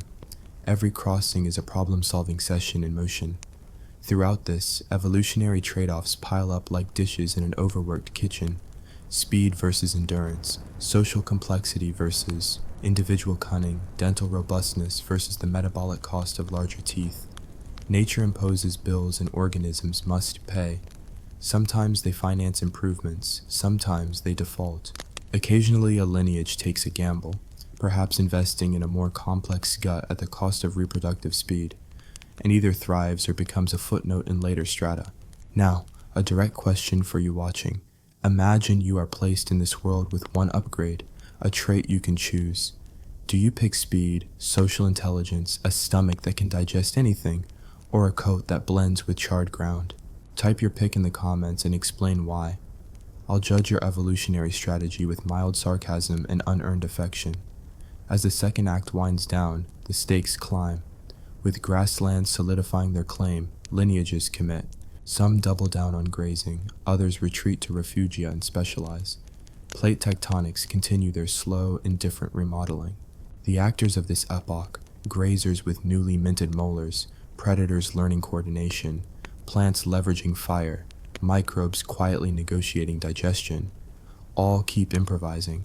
They write their own rule books in the margins, and those margins, read millions of years later, will become the fossils that narrate this absurd, painful, and strangely poetic chapter. In the next part, we will follow named lineages into either fame or fossilized obscurity. We'll watch specific horses speed up into the archetype of the plains runner. We'll watch predator families decide whether to be loners or team players, and we'll trace how microclimates carve evolutionary niches like sculptors with a limited budget. Expect anatomical details, social scandals, ecological disasters, and evolutionary punchlines delivered with surgical sarcasm. And again, tell me in the comments which survival trait you pick, and if you feel bold, invent a ridiculous Miocene animal you'd like to see win against the odds. I will respond, mock gently, and celebrate your creative survival instincts. Picture this, you're a sleek, confident Miocene mammal, top of your game, perfectly adapted, and then the climate pulls the rug out from under you, swaps it for hot, dry grass, and dares you to keep breathing. Welcome to the third act of our saga, where survival gets petty, evolution gets experimental, and everyone is just one bad drought away from becoming someone else's dinner. Before we dive in, comment which is worse, starving slowly or being chased quickly. Yes, you have to choose. We start with the horses again, because in the Miocene, they are basically the influencers of the plains. Equids that once tiptoed through woodlands now dominate open country, their legs refined into polished biological pistons. Each stride is a calculated gamble. The longer you run, the more heat you generate, the more water you lose, but the better your odds of not being chewed on. By now, their bodies are all about compromise. Long limbs for speed, tight tendons for recoil efficiency, and teeth that keep erupting through life like bad gossip. But here's the catch. Those teeth still wear down eventually. In the Miocene, everyone's clock is ticking, and for grazers, the countdown is measured in enamel. Then we turn to the predators who've been watching the horses like hungry accountants eyeing unguarded cash. Canids, the up-and-coming pack hunters, are evolving into sleek pursuit machines. Cats, still enamored with the idea of drama, refine the saber-tooth aesthetic. Elongated upper canines like evolutionary jewelry, a look that says, "I kill with style." But in the open grassland, style is useless without substance. Saber-tooths rely on ambush from what little cover they can find. Gullies, rock outcrops, the rare tree. Fail to close the distance quickly and your prey is gone, a blur of muscle and panic. That's the Miocene, adapt or become a tragic fashion statement in the fossil record. Meanwhile, bizarre herbivores pop up like side characters in a show that's forgotten its original plot. Some are giant, ground sloths in South America, browsing at the edge of open areas, daring predators to try their luck. Others are horned oddities in Eurasia, their cranial ornaments less about defense and more about whatever evolutionary whimsy decided looked cool that year. There's no logic here beyond survival through intimidation or sexual selection. The Miocene didn't care if your horns actually worked. If they got you a mate, that was enough. Let's not forget the elephant's weird cousins. Proboscidens diversify wildly, some with long tusks curved like question marks, others short and straight, some towering, some squat. They're experimenting with diets too. A few stick to browsing in remaining woodlands, others try grazing. The grazers need tougher teeth, the browsers gamble on forests sticking around.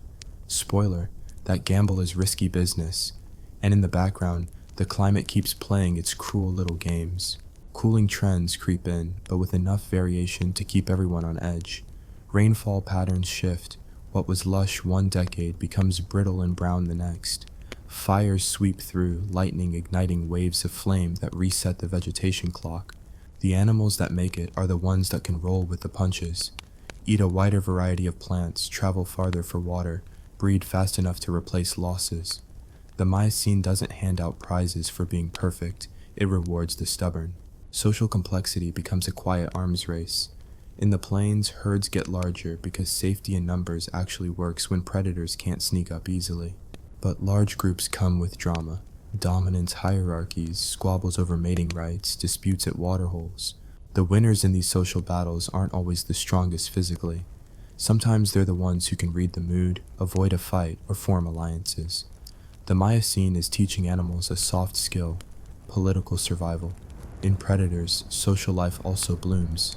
Pack hunters coordinate, not because they like each other, but because bringing down a horse or camel is easier with friends. They share food uneasily, always one snarl away from turning on each other. Hierarchies form and break. A bad hunt can mean tension for days, and the Miocene does not offer group therapy. It offers starvation. And then there's the sea. While the continents are busy rearranging their ecosystems, a marine life is doing its own dance. Upwelling currents shift, changing nutrient flows. This sparks blooms of life in some areas and famine in others. Coastal ecosystems, tied to what's happening inland through rivers and sediment flow, adapt to whatever scraps of stability they can get. Marine mammals diversify.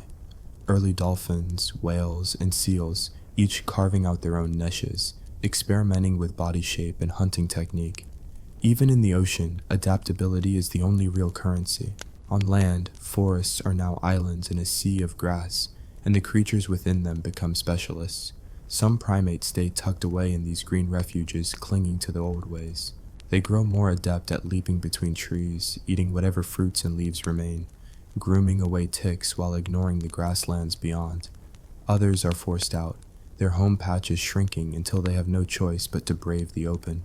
Those that survive begin a slow transformation toward a new life, and eventually new forms entirely.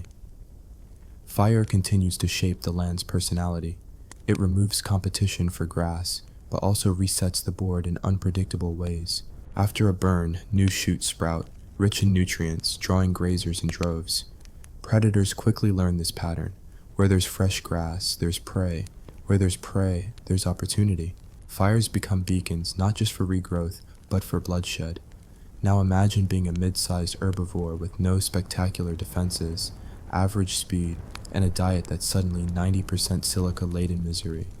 Your options: evolve, migrate, or die. Many choose the latter, whether willingly or not. But some hit the genetic lottery: slightly better teeth, slightly stronger legs, slightly more efficient digestion. These small advantages stack over generations, until an unremarkable ancestor becomes a sleek, specialized survivor. The Miocene rewards incremental upgrades more than grand redesigns. Survival here is about steady improvement, not flashy reinvention. And here's the absurd part: even the winners are temporary. No adaptation is permanent currency. A species perfectly tuned to today's conditions may find itself obsolete in a few thousand years. The Miocene is not a safe investment. It's a volatile market where the value of speed, strength, or cunning fluctuates constantly. Evolution isn't designing for the long term. It's keeping you just alive enough to reproduce before the next environmental crisis. So here's your audience challenge. If you had to design your own Miocene animal, would you go for specialization, a niche so perfect you thrive as long as nothing changes, or generalization, a jack of all trades who's never the best but never the first to die? Drop your creature concept in the comments and make it as ridiculous as possible. The Miocene deserves a few new legends. As we close this act, the grasslands are now not just established but dominant. The forests are fragmented, the coast reshaped, the seas subtly reorganized. Herbivores are armored in teeth and guts, predators sharpened in speed and strategy, plants unrepentant in their use of fire. The survivors of this era aren't the strongest in an absolute sense. They're the ones with just enough flexibility to dodge the next curveball. And in the fourth act, we'll watch as some of these lineages push their luck too far, others stumble into brilliance, and the stage is set for the Pliocene and, much later, the strange, arrogant species watching this video right now. But for now, tell me in the comments, specialization or generalization? And if you're bold, name your Miocene alter ego. I'll pick my favorites to roast lovingly in the next episode. The grasslands are now the undisputed rulers, the forests reduced to nostalgic postcards, and the Miocene is entering its final stretch, which means nature is about to start clearing the board. Welcome to the last act of our saga, where extinction plays poker with survival, evolution gambles with weirdness, and the winners don't realize they're temporary.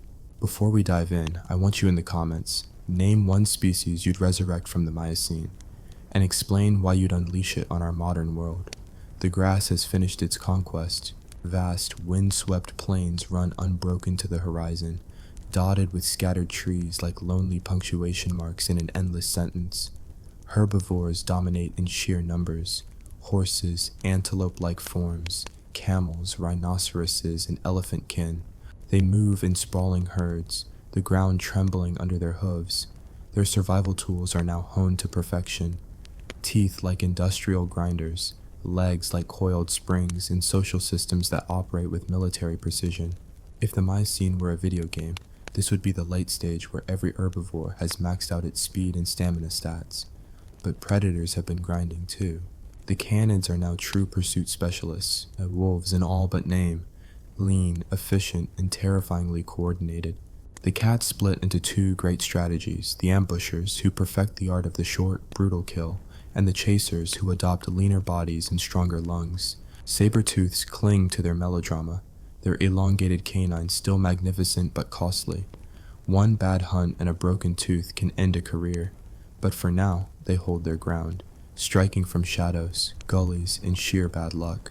And then, quietly, the climate shifts again. Cooling accelerates, ice caps grow larger at the poles, and global sea levels dip. Weather patterns swing like an unbalanced pendulum.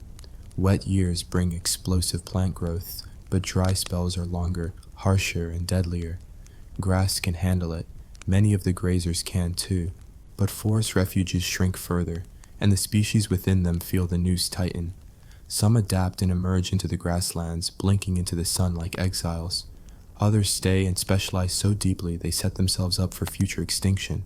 In Africa, primates continue their quiet, fateful experiments. Some remain forest loyalists, Others start pushing into the woodland grassland mosaic, foraging in open patches, walking longer distances, flirting with upright posture to see over the grass.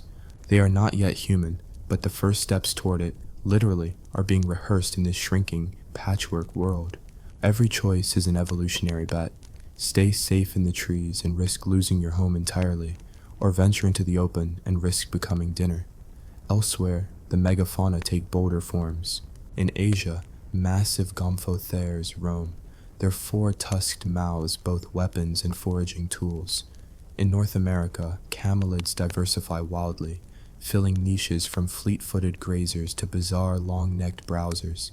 South America remains isolated, a genetic island producing evolutionary oddballs.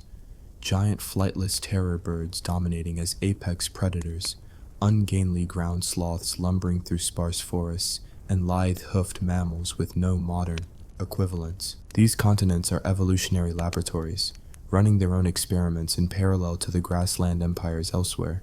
But in the late Miocene, we also start seeing losers fall in earnest. Many browsing specialists can't keep pace with the new plant regime. Low crown teeth and slow reproductive rates become fatal flaws. As the open country expands, the predators that rely on dense cover face mounting pressure. The Miocene is no longer just a place of innovation. It's becoming a place of ruthless pruning. The cast is shrinking, the script tightening. Fire remains the grassland's co-conspirator, sweeping through dry seasons with theatrical flair. After every burn, life rebounds, but the pattern now plays out against a background of cooler temperatures and less forgiving rain cycles. In some places, desert edges creep closer, creating new challenges for even the most adaptable species. Those that can walk farther, dig deeper, or tolerate harsher diets hold on. The rest become pale shadows in the fossil record. And yet, in true Miocene fashion, there is still room for absurdity. Some antelope relatives sprout horns so intricate they could double as coat racks. Certain camelids experiment with odd proportions, as though their skeletons were reassembled by a mischievous apprentice. Even proboscideans dabble in strange tusk orientations and head shapes, as if auditioning for a Pleistocene talent show that's still millions of years away. Evolution never stops playing, even when the clock is running out. The oceans, too, are shifting toward their modern configuration. Early forms of modern whales refine their feeding strategies, from powerful hunters to gentle giants filtering plankton. Sharks, sensing opportunity, track the rich upwelling zones. Coastal ecosystems settle into patterns that will persist into the Pliocene, though with each climate oscillation, the productivity maps are redrawn. Life at sea mirrors life on land, diversify or die. By the end of the epoch, the grasslands have remade the world's biosphere. The Miocene began as a patchwork of forests and open spaces. It ends as a planet where open country dominates. The species that step into the Pliocene are not the ones that started the Miocene party. Many of the original guests are gone, replaced by lineages sleeker, tougher, and far less sentimental. But here's the kicker. Even the winners of the Miocene are on borrowed time. The very traits that serve them so well now will, in some cases, trap them in the next great shift. That is the cruel comedy of deep time. Every adaptation is temporary, every success a prologue to the next crisis. Grass won this round, but the game never ends. So here's my final question to you, and I want it in the comments because I will read every absurd answer. If you could bring back one Miocene species to drop into our modern world, which would you choose, and what havoc would it cause? Would you unleash a saber-tooth into the suburbs, give the oceans back their prehistoric whales, populate golf courses with herds of ancient camels? Be creative. The Miocene would approve. It loved chaos. The Miocene's legacy is everywhere. In the teeth of grazing animals, in the endurance of predators, in the seasonal fires that still sweep savannas, and even in us, descendants of primates that learned to face the grasslands instead of hiding from them.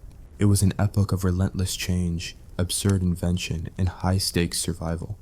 And if you've been watching this whole saga, you now know the one rule of the Miocene. Nothing, not even dominance, is forever. Evolution never stops rolling the dice. Now, go flood the comments with your resurrected Miocene monster ideas, and tell me exactly how you'd survive living alongside it. I promise to roast your survival plans with love and just a little Pleistocene-level sarcasm.